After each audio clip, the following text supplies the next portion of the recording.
नमस्कार दोस्तों, एक बार फिर हाजिर हूँ एक नई और दिलचस्प कहानी के साथ। ये कहानी आपके मनोरंजन और सीख के लिए तैयार की गई है, जिसे हमने बेहद आसान और प्रभावशाली भाषा में प्रस्तुत किया है। कहानी के मूल अधिकार इसके असली लेखक के पास है। तो चलिए बिना देर किए शुरू करते हैं आज का ये शानदार सफर। सेलिना के शब्दों ने सेलेस्टिया के सीने में खंजर की तरह काम किया। तुमने हमेशा अपनी गरिमा को उसके ऊपर रखा। जब मैंने कहा कि वह मर सकता है, तब भी तुमने अपनी गरिमा की बात की। तुम किस प्यार की बात कर रही हो? सेलेस्टिया का दिमाग सुन्न हो गया। क्या मैंने कभी उससे प्यार नहीं किया? उसने खुद से पूछा। उसे वह दिन याद आया जब उसने खुद अपनी माँ से कहकर राजियल से सगाई की थी। वह खुश थी, पर समय के साथ जिम्मेदारियों और राजियल की कमजोरी ने उसे कठोर बना दिया था। प्रेम बनाम बलिदान। सेलिना ने अपनी छाती पर उंगली ठोकते हुए कहा, मैंने उससे प्यार किया। हाँ, मैं स्वार्थी थी, मैं गलत थी। पर क्या कोई भी लड़की वह करेगी जो मैंने किया? दुनिया की नज़रों में खुद को कलंकित किया ताकि सगाई टूट जाए और मैं उससे शादी कर सकूं। मैंने अपनी गरिमा की परवाह नहीं की। मैंने उसे पाने के लिए सब कुछ दांव पर लगा दिया। सेलेस्टिया ने खुद को संभाला और ठंडे स्वर में कहा, हम नादान थे सेलिना। जो हुआ सो हुआ। अब ये साबित करने का कोई मतलब नहीं कि कौन सही था।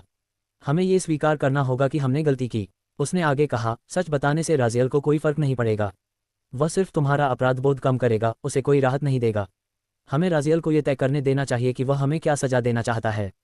सेलेस्टिया का शाही अहंकार। सेलिना ने कड़वाहट से कहा, सजा? मुझे तो खुशी होगी अगर वह मुझे मार डाले। मैंने उसकी जिंदगी तबाह की है। सेलेस्टिया ने अपनी ठुड्डी ऊपर उठाई। अगर वह मुझे मारना चाहता है तो उसे पहले मुझसे ज्यादा ताकतवर बनना होगा, और मैं उसे ऐसा कभी नहीं होने दूंगी। उसकी आंखों में फिर से वही शाही घमंड लौट आया। मेरा जीवन महानता के लिए लिखा गया है। मैं एक गलती के लिए अपनी जान नहीं दूंगी। सजा के तौर पर मैं उसे मुझे एक थप्पड़ मारने की इजाजत दूंगी, सार्वजनिक रूप से। सेलिना उसे घृणा से देखती रही। एक थप्पड़? सेलेस्टिया ने झेपते हुए कहा, ठीक है, तीन थप्पड़, उससे ज्यादा नहीं, वरना मैं पलटकर हमला करूंगी। एक आखिरी उम्मीद। सेलिना निराश होकर हंसी। तुम्हारे लिए ये सब अभी भी एक गणना कैलकुलेशन है सेलेस्टिया। तुम कभी नहीं समझोगी कि यह जानते हुए जीना कैसा लगता है कि तुम्हारी वजह से कोई हर पल तड़प रहा है। बगीचे में सन्नाटा छा गया। सेलिना ने कांपते हुए हाथ से अपने आंसू पोंछे। मैं भगवान से प्रार्थना करती रही कि मुझे राजियल मिल जाए। शायद प्रार्थनाओं से सब ठीक हो जाता। सेलेस्टिया ने याद दिलाया, तुम बचपन में कहती थी कि अगर प्रार्थना से कुछ नहीं मिल रहा तो सोचो कि वह तुम्हारे लिए कितना बुरा होगा। सेलिना रुकी। उसने हिचकिचाते हुए पूछा, सेलेस्टिया, तुम्हें क्या लगता है अगर मैं राजियल को सच बता दूं कि मैंने ये सब सिर्फ इसलिए किया क्योंकि मैं उससे प्यार करती थी, तो क्या वह मुझे माफ कर देगा? सेलिना ने कांपते हुए अपनी बात जारी रखी। क्या होगा अगर मैं उसे सच बता दूं? क्या वह मुझे माफ कर देगा? क्या वह शादी के लिए हाँ कहेगा? सेलेस्टिया ने सपाट स्वर में जवाब दिया, मुझे नहीं पता, पर मुझे उम्मीद है कि वह ऐसा नहीं करेगा। सेलिना की आंखें गुस्से से भर गईं।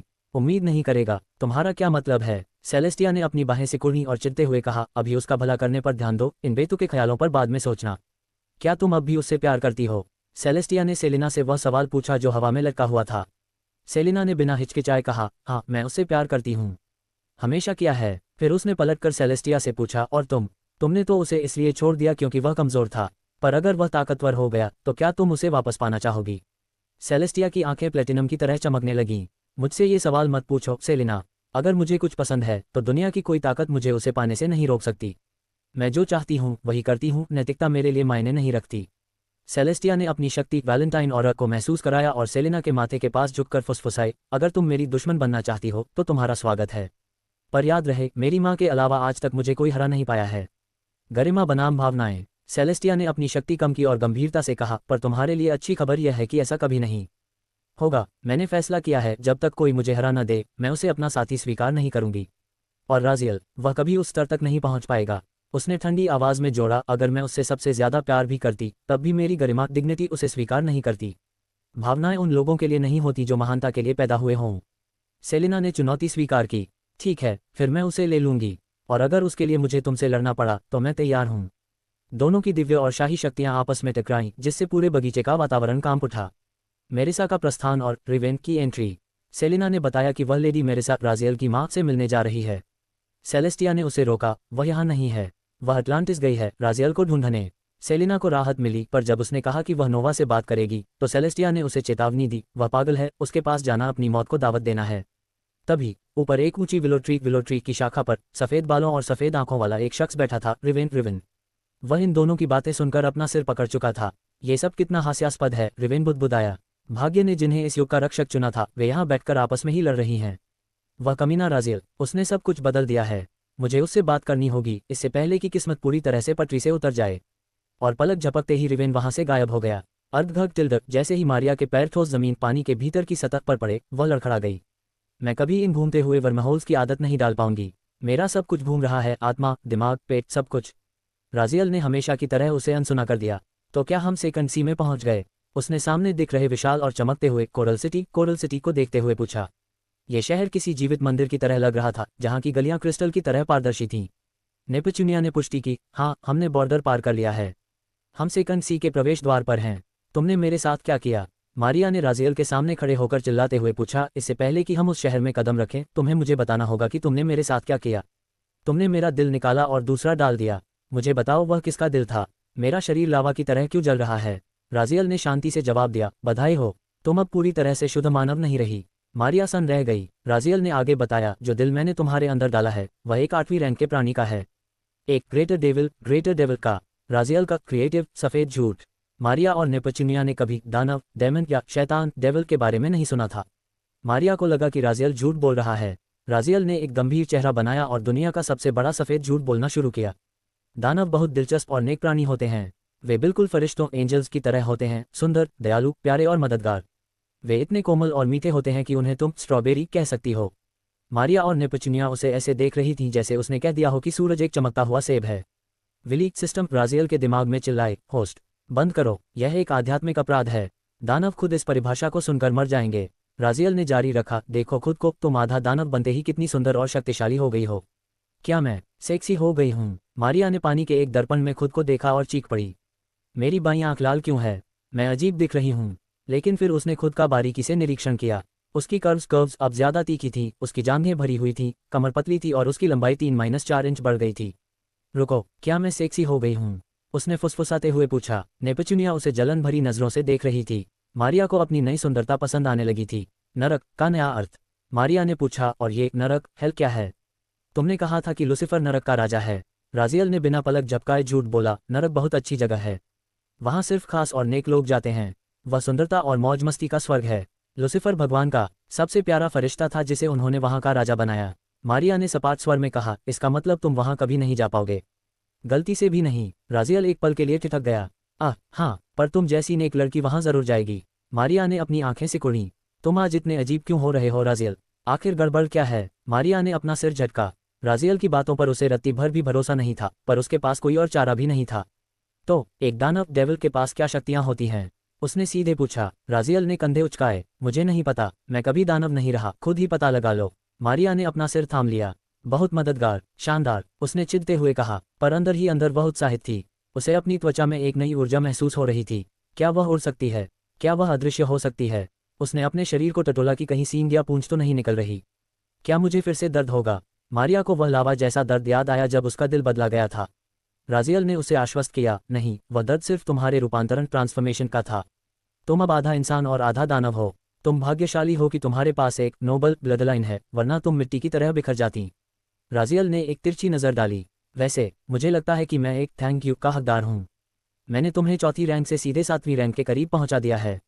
मारिया ने सपाट स्वर में कहा, कोई थैंक यू नहीं, और आगे बढ़ गई। राजियल की विलेन टीम की योजना। राजियल के दिमाग में विली सिस्टम चिल्लाया, होस्ट आपको थैंक यू से क्या मतलब? और आप इसे इतना मजबूत क्यों बना रहे हैं?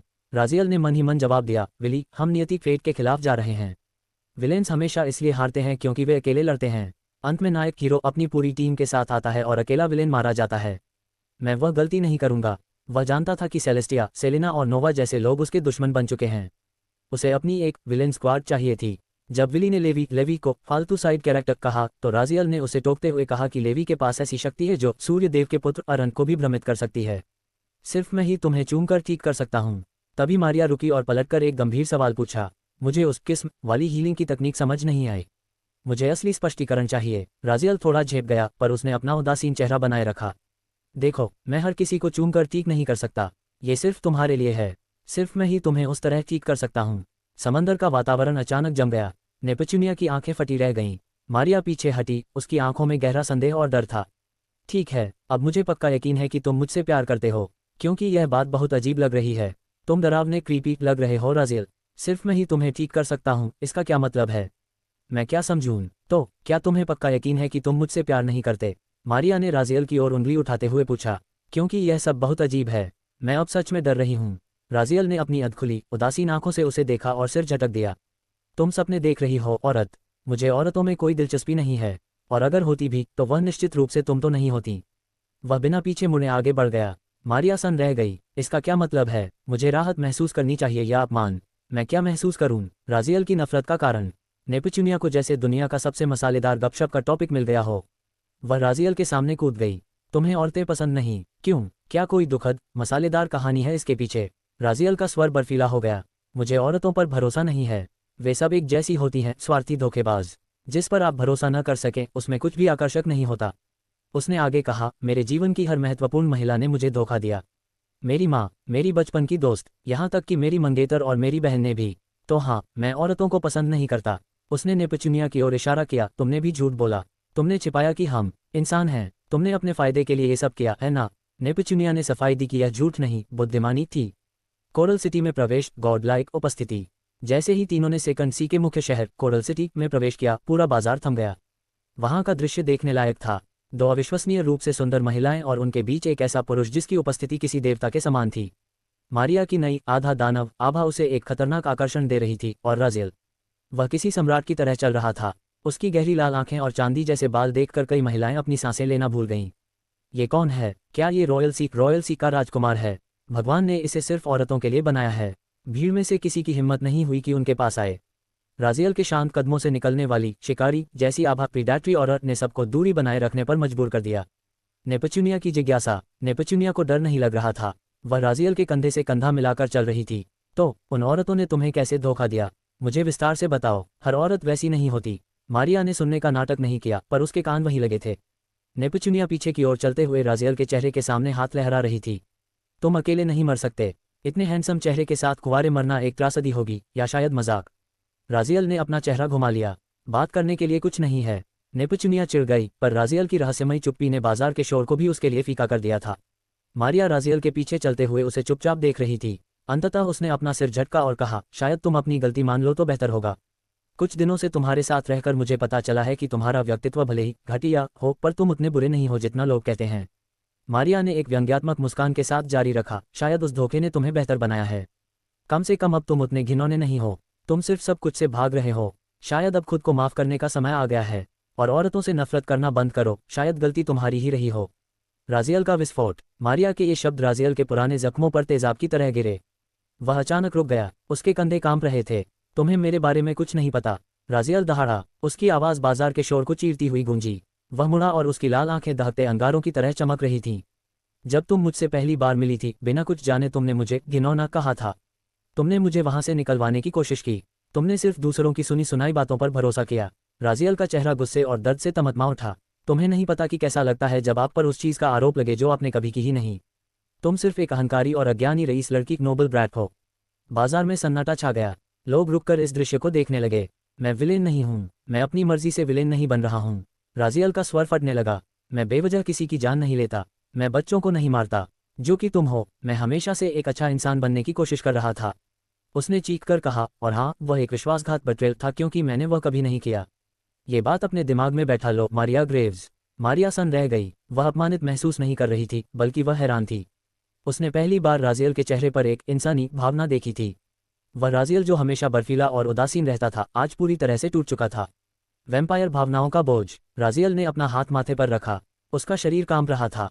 वह खुद हैरान था कि उसे इतनी तुच्छ बात पर इतना गुस्सा क्यों आया। विलीक सिस्टम ने उसके दिमाग में चेतावनी दी, होस्ट, वैम्पायर बनना आसान नहीं है। मैंने पहले ही कहा था, वैम्पायर भावनाएं शांत नहीं होती, वे हजारों गुना बढ़ जाती हैं। तुम्हारा गुस्सा, तुम्हारा दुख, सब अब बेकाबू होगा। जब तक तुम इसे स्वीकार नहीं करोगे, ये तुम्हें अंदर से जलाता रहेगा। राजियल बिना कुछ बोले तेज कदमों से आगे बढ़ गया। उसके कदम स्थिर थे, पर उसके कंधे अभी भी कांप रहे थे। नेपच्यूनिया और मारिया चुपचाप उसके पीछे चलने लगीं। मारिया ने धीरे से कहा, मेरा इरादा तुम्हें दुखी करने का नहीं था। मैं बस मदद करना चाहती थी। पर राजियल ने कोई जवाब नहीं दिया। वह अपने भीतर चल रहे युद्ध को लड़ने में व्यस्त था। राजियल के कदम रुक नहीं रहे थे, वे उसे खुद खींच रहे थे। उसके दोनों हाथ माथे पर कसकर दबे थे, उंगलियां खोपड़ी में धंस रही थीं। उसके भीतर भावनाएं नहीं, बल्कि लावा उबल रहा था। हर कदम के साथ उसकी सहनशक्ति जवाब दे रही थी। मैं खुद से नहीं हारूंगा, उसने एक मंत्र की तरह दोहराया। पर उसके दिमाग में हजारों आवाजें चीख रही थीं, सब कुछ तबाह कर दो। चिल्लाओ, मार डालो, समंदर को चीर दो, उन्हें दिखा दो कि तुम गलत नहीं थे। उसका अतीत उसके सामने नाच रहा था, सेलेना, सेलेस्टिया, नोवा और उसकी माँ के चेहरे। उसे समझ नहीं आ रहा था कि वह उनसे नफरत करे, उन पर चिल्लाए या उन्हें खत्म कर दे। खून पियो, होस्ट, नेपच्यूनिया ने उसे लड़खड़ाते देख घबरा कर पूछा, क्या तुम ठीक हो? राजियल ने कोई जवाब नहीं दिया, उसकी आंखें दहकते कोयले की तरह लाल थीं। विलीक सिस्टम ने कड़े स्वर में चेतावनी दी, होस्ट, खून पियो। वैम्पायर की भावनाएं इच्छाशक्ति से काबू नहीं होती। खून ही वह दवा है जो तुम्हारी मानसिक अस्थिरता को शांत कर सकती है। यह विकल्प नहीं, जरूरत है।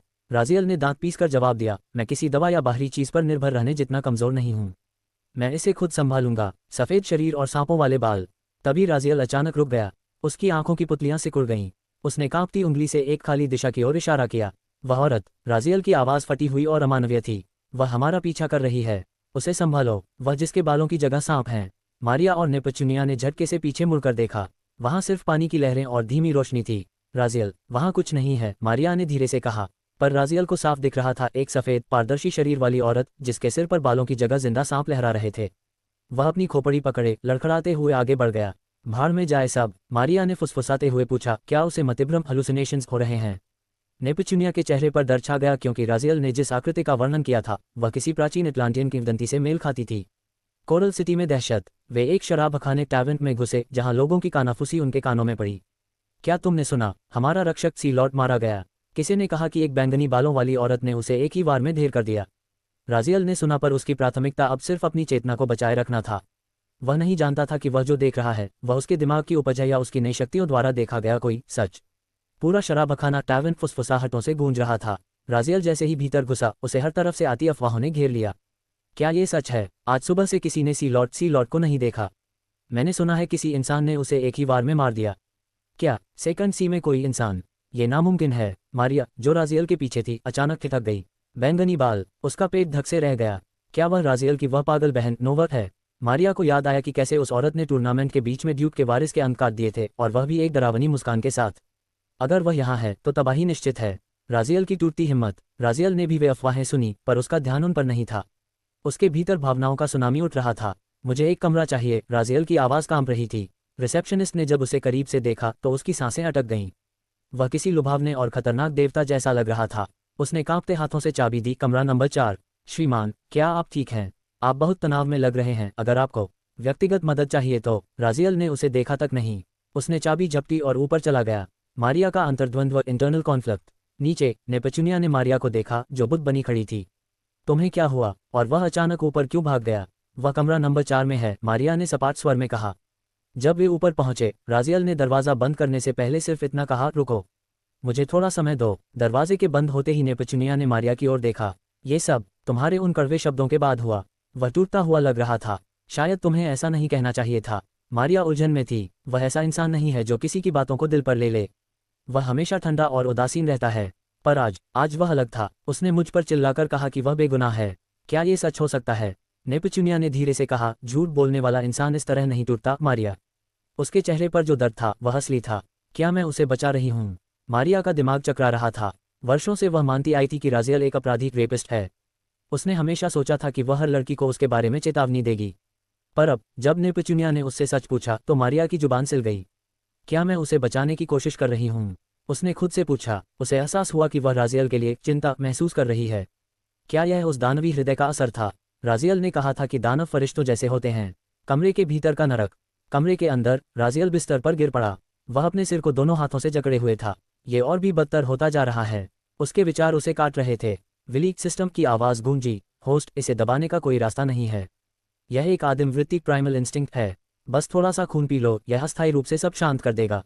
वह सिर्फ अस्थायी है। राजियल मन ही मन दहाड़ा। एक स्थायी समस्या का अस्थायी समाधान। उसका शरीर तप रहा था और उसकी नसें फटने को तैयार थीं। उसे किसी के खून की नहीं, उसे मारिया के उस पवित्र और दानवी खून की तीव्र प्यास लग रही थी। स्वागत है host X rank valley of Willy में। विलेन का शीर्षक द ओवरूलर। सिस्टम स्पेस का नाम द साइलेंट बियॉन्ड। राजियल अपने सिर को दोनों हाथों से जकड़े हुए था। उसकी वैम्पायर भावनाएं ज्वालामुखी की तरह फट रही थीं। तभी एक राजसी और शांत आवाज गूंजी, अपने सिर को इस तरह क्यों पकड़ रखा है? ओवररिएक्ट करना बंद करो, तुम ठीक हो। जैसे ही ये शब्द राजियल के कानों में पड़े, उसके भीतर का सारा शोर, गुस्सा और तड़प एक पल में गायब हो गई। उसका दिमाग इतना शांत हो गया जितना पहले कभी नहीं था। सितारों के बीच का संसार। राजियल ने आंखें खोलीं। वह टैवर्न के कमरे में नहीं था। वह अंतरिक्ष के बीचों बीच खड़ा था। ऊपर नीचे हर तरफ सिर्फ अनगिनत सितारे, आकाशगंगाएं, गैलेक्सीज और नेबुला थे। वह एक अदृश्य कांच जैसी सतह पर खड़ा था जिसके नीचे एक विशाल नीला तारा धधक रहा था। ये सुंदर है ना? उसके बगल में एक औरत खड़ी थी। उसके बाल अंतरिक्ष जैसे काले थे और उसकी आंखों के भीतर पूरी की पूरी आकाशगंगाएं घूम रही थीं। उसकी उपस्थिति इतनी विशाल थी कि राजियल को अपना अस्तित्व एक चींटी जैसा महसूस होने लगा। उसने लापरवाही से कहा, मैंने ये आकाशगंगाएं सिर्फ इसलिए बनाई क्योंकि मुझे ये रंग पसंद हैं। मुझे कला पसंद है, जीभ, टंग और उसकी अकल्पनीय शक्ति। राजियल हक्का बक्का रह गया। तुमने ये सब बनाया? मेरा नाम टंग टंग है, उसने सिर झुकाकर कहा। और हाँ, मैंने तुम्हारी यादें पढ़ ली हैं। राजियल विरेलिन, तुम्हारे साथ काफ़ी बुरा हुआ है। राजियल को झुंझलाहट हुई कि हर कोई उसकी यादें पढ़ लेता है, पर टंग ने उसे एक ऐसी बात बताई जिसने उसके होश उड़ा दिए। मेरी शक्ति बहुत सरल है, टंग ने कहा। मेरे मुंह से जो भी निकलता है वह सच हो जाता है, या सच बन जाता है, या सच था। लोगोस वास्तविकता को फिर से लिखना। राजियल ने सिस्टम से पूछा, क्या ये सच बोल रही है? सिस्टम, विलीक ने कांपती आवाज में जवाब दिया, होस्ट, यह एक एक्स रैंक हस्ती है। पूरे ब्रह्मांड में ऐसी सिर्फ 10 हस्तियां हैं। इसके पास लोगोस की शक्ति है। ये जो कहेगी वास्तविकता उसे मानने पर मजबूर है। अगर यह कहे कि गुरुत्वाकर्षण ग्रेविटी नहीं है तो गुरुत्वाकर्षण उसी पल खत्म हो जाएगा। यह नियमों से ऊपर है। राजियल सन रह गया। वह दुनिया की सबसे शक्तिशाली हस्ती के सामने खड़ा था। क्या तुम मेरी मदद करोगी? उसने सिर्फ दया की उम्मीद में पूछा। राजियल के भीतर का अंधेरा। तुम बहुत भोले हो, टंग मुस्कुराए। उसने अपना हाथ राजियल के माथे पर रखा। पर तुम्हारे भीतर कुछ बहुत दिलचस्प है, मुझे इसे करीब से देखने दो। जैसे ही उसकी उंगलियां राजियल की त्वचा से छुईं, उसके माथे से एक गाढ़ा काला कोहरा, डार्क फॉग, निकलने लगा। यह कोहरा राजियल के उन घावों और यादों का था जिन्हें उसने दबाकर रखा था। टंग उस अंधेरे को ऐसे बाहर खींच रही थी जैसे कोई धागा सुलझा रही हो। जाहिर है, मैंने अभी तुम्हारी यादें पढ़ी। भूल गए? टंग ने कहा। वह राजियल के बुक ऑफ इवेंचुअल एविल के पन्ने ऐसे पलट रही थी जैसे कोई किराने की लिस्ट पढ़ रही हो। राजियल सन खड़ा उसे देख रहा था। उसे अपनी एसएसएस रैंक किताब का इस तरह बाहर होना असहज कर रहा था। उसने सिस्टम से पूछा कि यह किताब यहाँ कैसे आए। विलीक, सिस्टम ने बताया, होस्ट, इस किताब ने आपको चुन लिया है। आपके वैम्पायर प्रोजेनिटर बनने और अरबों हत्याओं के बाद ये किताब अब आपके अस्तित्व का हिस्सा बन चुकी है। आप इसे कहीं भी कभी भी समन कर सकते हैं। रसातल द अबिस की चेतावनी। टंग ने अचानक किताब बंद की और उसे कूड़े की तरह पीछे फेंक दिया। वह किताब अदृश्य फर्श को पार करते हुए ब्रह्मांड की गहराइयों में खो गई। तुम्हें ऐसी चीज पास नहीं रखनी चाहिए, टंग ने शांति से कहा। यदि तुम बहुत देर तक रसातल अबिस को देखोगे तो रसातल भी तुम्हारे भीतर झांकने लगेगा। राजियल ने तर्क दिया, मैं सिर्फ इससे ताकत चाहता हूँ। मैं इतना बेवकूफ़ नहीं हूँ कि शब्दों के बहकावे में आ जाऊँ। टंग हंसी। तुम नादान हो। हर दिन इस किताब को पढ़ना तुम्हें बदल रहा है। तुम अंधेरे को नहीं सोख रहे, अंधेरा तुम्हें सोख रहा है। एक दिन तुम आईने में देखोगे और पाओगे कि रसातल तुम्हें देख नहीं रहा, बल्कि वह तुम बन चुका है। उद्देश्य, पर्पस का सवाल। टंग ने राजियल के माथे पर उंगली रखी। तुम्हारे पास कोई उद्देश्य नहीं है। तुम सिर्फ इसलिए विलेन बन रहे हो क्योंकि तुम इसी चीज को देख रहे हो। जैसे कोई हर दिन तीरंदाजी देखे तो वह न चाहते हुए भी तीरंदाज बन जाता है। तुम अपनी पसंद से नहीं बल्कि परिस्थितियों से बन रहे हो। राजियल चिढ़ गया। अब तुम भी। पहले ज़ारा, अब तुम। क्या ये कोई साजिश है? हर कोई मुझे उद्देश्य के लिए क्यों लेक्चर दे रहा है? राजियल की क्यूट कोशिश और टंग का इनकार। राजियल ने हार मानकर सीधे मुद्दे की बात की। ठीक है, तुम मेरी मदद करना चाहती हो तो मुझे अपनी शक्ति दे दो। बस एक बार कह दो, राजियल दुनिया का सबसे ताकतवर इंसान बन गया। तुम्हारे शब्द तो सच हो जाते हैं ना? बस एक वाक्य। राजियल ने अपनी लाल आंखों से पपी आइज बनाने की कोशिश की। टंग ने उसे देखा और फिर झटक दिया। मैं कर सकती हूँ पर मैं नहीं करूँगी, क्योंकि तुम इसके लायक नहीं हो। जो चीज़ बिना संघर्ष के मिलती है उसकी कोई कीमत नहीं होती। मैं तुम्हें सब कुछ देकर तुम्हारी जिंदगी बर्बाद नहीं करना चाहती। राजियल ने अपना सिर पकड़ लिया। मुझे संघर्ष नहीं चाहिए, मुझे सिर्फ ताकत चाहिए, और कम से कम मेरे इस वैम्पायर वाले सिरदर्द को ही ठीक कर दो। समस्याओं का असली सच। टंग ने चुटकी बजाई और उनके बीच आकाशगंगाओं से बना एक सोफा और मेज प्रकट हो गए। तुम्हें लगता है कि ताकतवर बनने से तुम्हारी समस्याएं खत्म हो जाएंगी? टंग ने मेज थपथपाते हुए कहा। यह सदियों का सबसे बेवकूफाना विचार है। जिसे तुम समस्या कहते हो वे दरअसल वे चीजें हैं जो तुम्हारा ध्यान अटेंशन चाहती हैं। तुम भाग रहे हो राजियल, तुम खुद से भाग रहे हो, अपने दर्द से भाग रहे हो। उसने गंभीरता से कहा, ताकत कभी समस्याओं को नहीं मिटाती, वह उन्हें सिर्फ बड़ा कर देती है। तुम्हारी असली समस्या तुम्हारी कमी नहीं बल्कि तुम्हारी मौजूदगी, प्रेजेंस की कमी है। क्या तुम सेलेस्टिया से प्यार करते थे, या क्या तुम अभी भी उससे प्यार करते हो? ईमानदार रहो। टंग ने यह सवाल एक ऐसी मुस्कान के साथ पूछा जो जरूरत से ज्यादा चमकदार थी। राजियल की आंखों में गुस्सा और झुंझलाहट साफ दिख रही थी। यदि तुम मेरी मदद नहीं करना चाहती तो मत करो, मेरा समय बर्बाद करने की जरूरत नहीं है। वह उठ खड़ा हुआ पर टंग अपनी जगह से नहीं हिली। तुम अभी भाग रहे हो राजियल, उसने शांति से कहा। यदि तुम गुस्से और कांपती आवाज के बिना अपने बारे में बात भी नहीं कर सकते तो यही तो वे समस्याएं हैं जिन्हें तुम्हें ठीक करना है। सत्य का सामना। राजियल ने खुद को शांत करने की कोशिश की। उसने तर्क दिया कि ये सब सिर्फ उसके वैम्पायर गुण हैं जो उसकी भावनाओं को बढ़ा रहे हैं।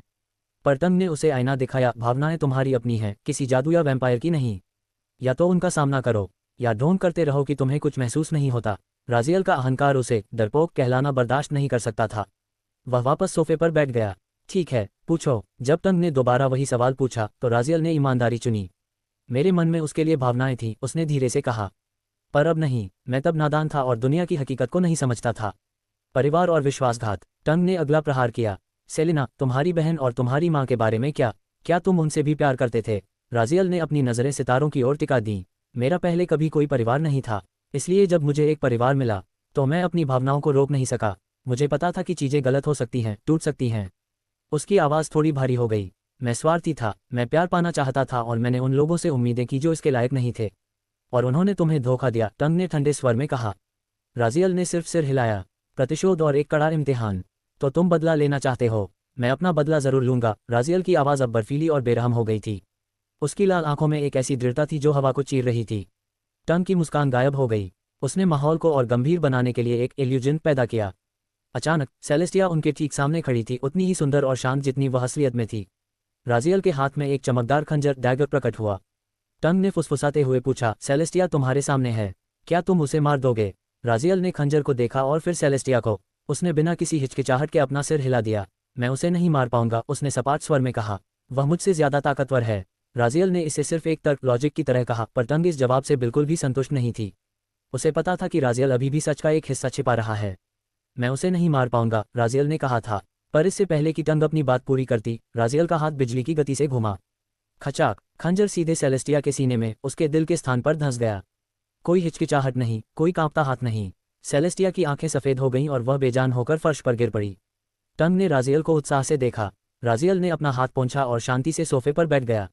तुमने ऐसा इसलिए किया क्योंकि तुम जानते थे कि वह असली नहीं है ना? टंग ने मुस्कुराते हुए पूछा। राजियल चुप रहा। उसकी चुप्पी ही उसका जवाब थी। नहीं, मैं उन्हें नहीं मारूंगा। टंग ने फिर वही सवाल दोहराया, क्या तुम अपनी माँ, अपनी बहन सेलिना और सेलेस्टिया को मारोगे? अपनी ईमानदारी से जवाब दो। राजियल ने झुंझलाकर जवाब दिया, अभी मेरा मन तुम्हें मारने का कर रहा है। पर टंग के दबाव के आगे उसे झुकना पड़ा। उसने एक लंबी सांस ली और स्वीकार किया, नहीं, मैं उन्हें नहीं मारूंगा। मैं उनसे नफरत करता हूँ, मैं उनके पास भी नहीं फटकना चाहता, पर मैं उन्हें मारना नहीं चाहता। राजियल ने पहली बार अपनी उस अधूरी नफरत को स्वीकार किया। वह उनसे बदला लेना चाहता है, उन्हें तड़पते देखना चाहता है, पर उनकी जान लेना उसके लिए नामुमकिन है। माफ़ी की कोई गुंजाइश नहीं। तो क्या तुम उन्हें माफ़ कर दोगे? टंग ने पूछा। कभी नहीं। राजियल के होठों पर एक क्रूर मुस्कान आई। कुछ गलतियां ऐसी होती हैं जिनका कोई प्रायश्चित नहीं होता। मैं उनसे नफरत करता रहूंगा, पर उन्हें मारूंगा नहीं। टंग ने उसकी स्थिति का विश्लेषण किया। तो तुम उनसे प्यार करते थे, उन्होंने धोखा दिया। तुम नफरत करते हो और बदला चाहते हो, पर मारना नहीं चाहते। और माफ़ी की कोई संभावना नहीं है। सच से भागना। टंग ने राजियल के घावों को कुरेना जारी रखा। तुम उनसे बात क्यों नहीं करना चाहते? क्योंकि तुम उनके जवाबों से डरते हो। तुम्हें डर है कि वे जो कहेंगी वह और भी ज्यादा दुखदायी होगा। तुमने सेलेस्टिया से जवाब मांगा और उसने कहा कि तुम काबिल नहीं थे, इस सच ने तुम्हें तोड़ दिया। अब तुम सेलिना का सच सुनने से डर रहे हो। राजियल चिढ़ गया। ये सब बेकार की बातें हैं, इससे कुछ नहीं बदलेगा। असली समस्या तुम वो नहीं हो जो तुम दिख रहे हो। टंग ने अचानक हंसना शुरू कर दिया। हा, मुझे तुम्हारी असली समस्या मिल गई। तुम्हारी समस्या ताकत या बदला नहीं है। तुम्हारी समस्या यह है कि तुम वह बनने की कोशिश कर रहे हो जो तुम असल में नहीं हो। राजियल की आंखें लाल हो गईं। टंग ने उसकी यादों के उन काले धब्बों, ब्लैंक स्पेसेस की ओर इशारा किया जो राजियल को भी याद नहीं थे। वह मेज पर झुककर राजियल के चेहरे के करीब आए और फुसफुसाए, बताओ, क्या यह उन यादों की वजह से नहीं है जिन्हें तुमने अपने दिमाग से मिटा दिया है? तो वह क्या है? मुझे बताओ, वह क्या है जो तुम बनने के लिए मजबूर किए जा रहे हो, जबकि तुम जानते हो कि तुम वह नहीं हो? टंग ने मेज पर झुकते हुए पूछा।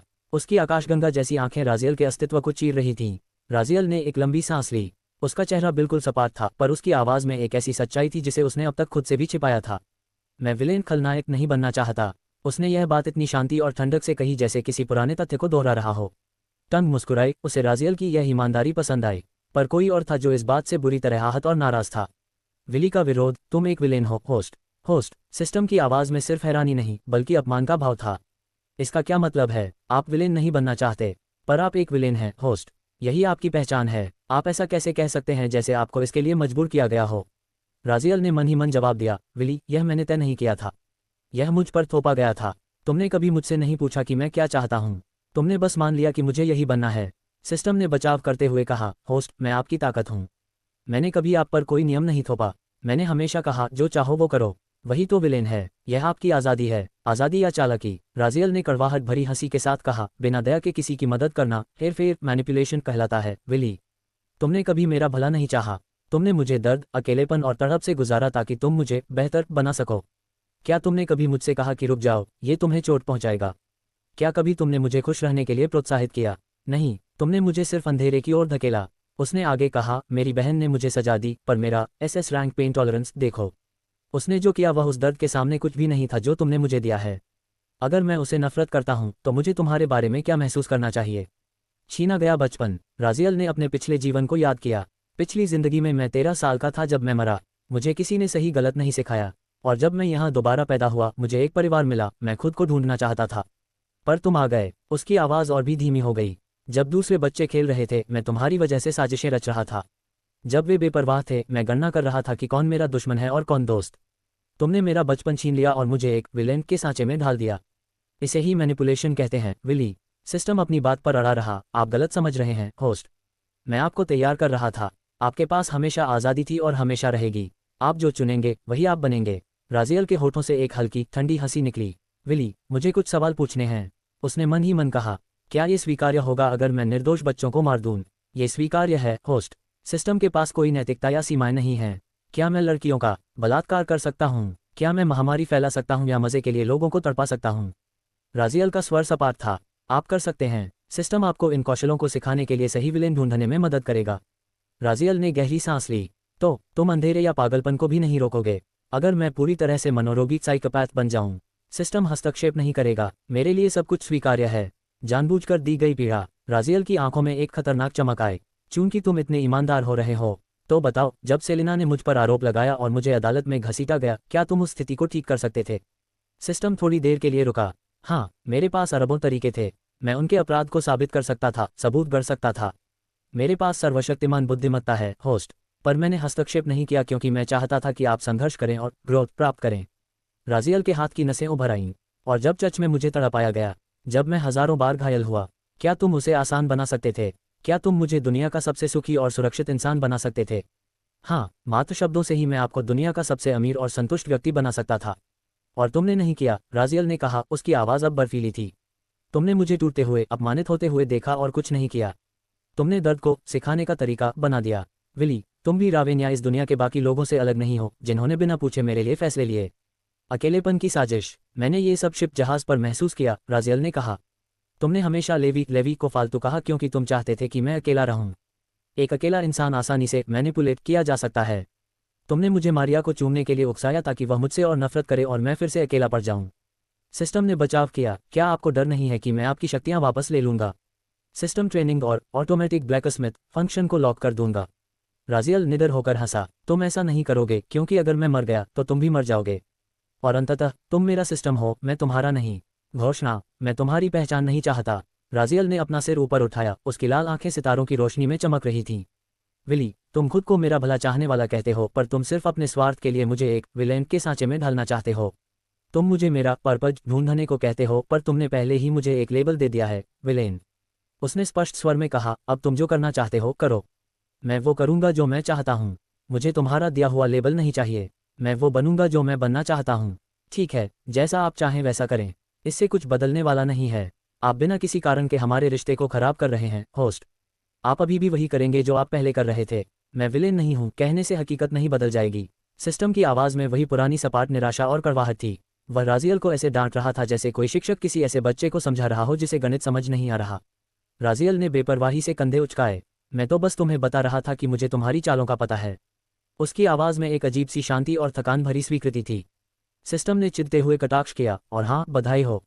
इसमें आपका कोई फायदा नहीं हुआ, बल्कि अब आप घाटे में हैं। आपने सदियों की सबसे बेवकूफ़ाना हरकत की है। राजियल ने अपनी आंखें घुमाईं। मुझे रत्ती भर फर्क नहीं पड़ता कि फ़ायदा हुआ या नुकसान। मैंने वो किया जो मैं करना चाहता था। मीठा बदला, शुगर हाई मैजिकल गर्ल। बस स्वीकार कर लीजिए कि आप अपने अहंकार पर काबू नहीं पा रहे हैं। इतना बड़ा ईगो किसी को शोभा नहीं देता, होस्ट। सिस्टम ने एक माँ की तरह अपनी नाक सिकोड़ते हुए कहा। तभी राजियल के होठों पर एक शैतानी क्रूर मुस्कान खींच गई।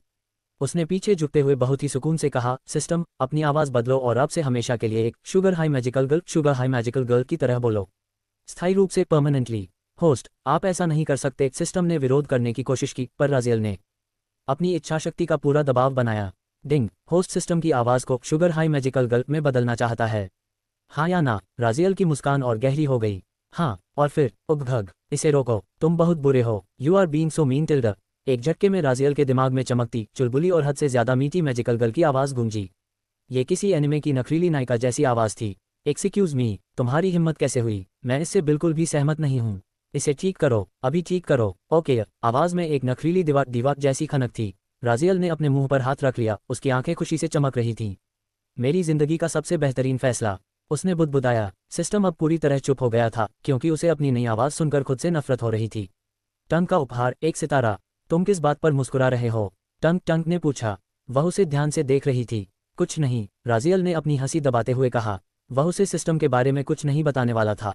उसने टंग से विदा लेने का फैसला किया, क्योंकि उसे लगा कि यहाँ साइकोलॉजी सेशन से उसे कोई ताकत नहीं मिलने वाली। मैं अब चलता हूँ, राजियल खड़ा होते हुए बोला। वैसे भी तुमने कहा कि तुम मेरी सीधी मदद नहीं करोगी। टंग मुस्कुराए। तुम बहुत लालची और मतलबी इंसान हो, पर मुझे कभी कभी गपशप करना बुरा नहीं लगता। फिर उसने अपना हाथ लापरवाही से हवा में लहराया। चूंकि तुम जा रहे हो, तो यह मेरी तरफ से एक छोटा सा तोहफा। उसने हवा में कुछ फेंका, जिसे राजियल ने अपनी उंगलियों के बीच दबोच लिया। उसकी हथेली में एक छोटी सी हरे रंग की चमकती हुई गेंद थी, एक चमकदार मोती जैसी, जिसमें से एक धीमी धड़कन महसूस हो रही थी। यह क्या है? राजियल ने संदेह से पूछा। उसे नहीं लगा कि कोई एक्स रैंक हस्ती उसे सिर्फ एक चमकता पत्थर देगी। टंग ने जम्हाई लेते हुए बेपरवाही से कहा, यह एक सितारा स्टार है। टंग ने जम्हाई लेते हुए कहा, यह एक सितारा है। राजियल सन रह गया। एक असली सितारा, जो ग्रहों को पिघला दे। टंग ने लापरवाही से सिर हिलाया। हाँ, मैंने बस इसे सिकोड़कर इस आकार का बना दिया है। राजियल के होश उड़ गए। तो मैं अपनी हथेली में एक तारा पकड़े हुए हूँ। इसका वजन, इसकी गर्मी। टंग ने अपनी उंगलियां चटकाईं। मैंने इसे कहा, हे नन्हे तारे, हीरे के आकार के हो जाओ, वजन मत रखो और एक अच्छे बच्चे, गुड बॉय बनकर रहो। वास्तविकता का प्रदर्शन, एक सितारे का अंत। जब राजियल को यकीन नहीं हुआ, तो टंग ने एक झटके में पूरे ब्रह्मांड को पन्ने की तरह पलट दिया। वे अंतरिक्ष के एक दूसरे हिस्से में पहुंच गए, जहां एक विशाल नीला तारा धधक रहा था। उसकी तीव्रता इतनी थी कि ग्रहों को पल भर में राख कर दे। टंग ने सिर्फ एक वाक्य कहा, छोटे तारे छोटे हो जाओ, और राजियल की आंखों के सामने वह विशाल तारा गायब हो गया। अगले ही पल टंग की हथेली में एक चमकदार नीला मोती था, उस महाकाय तारे का सूक्ष्म रूप। राजियल ने सिर्फ इतना ही कहा, फकिंग हेल। सितारों से बनी तलवार, ब्लैक स्टार स्वॉर्ड। राजियल ने मौके का फायदा उठाते हुए एक तलवार की मांग की, जो उसके फ्लो के झटके को झेल सके।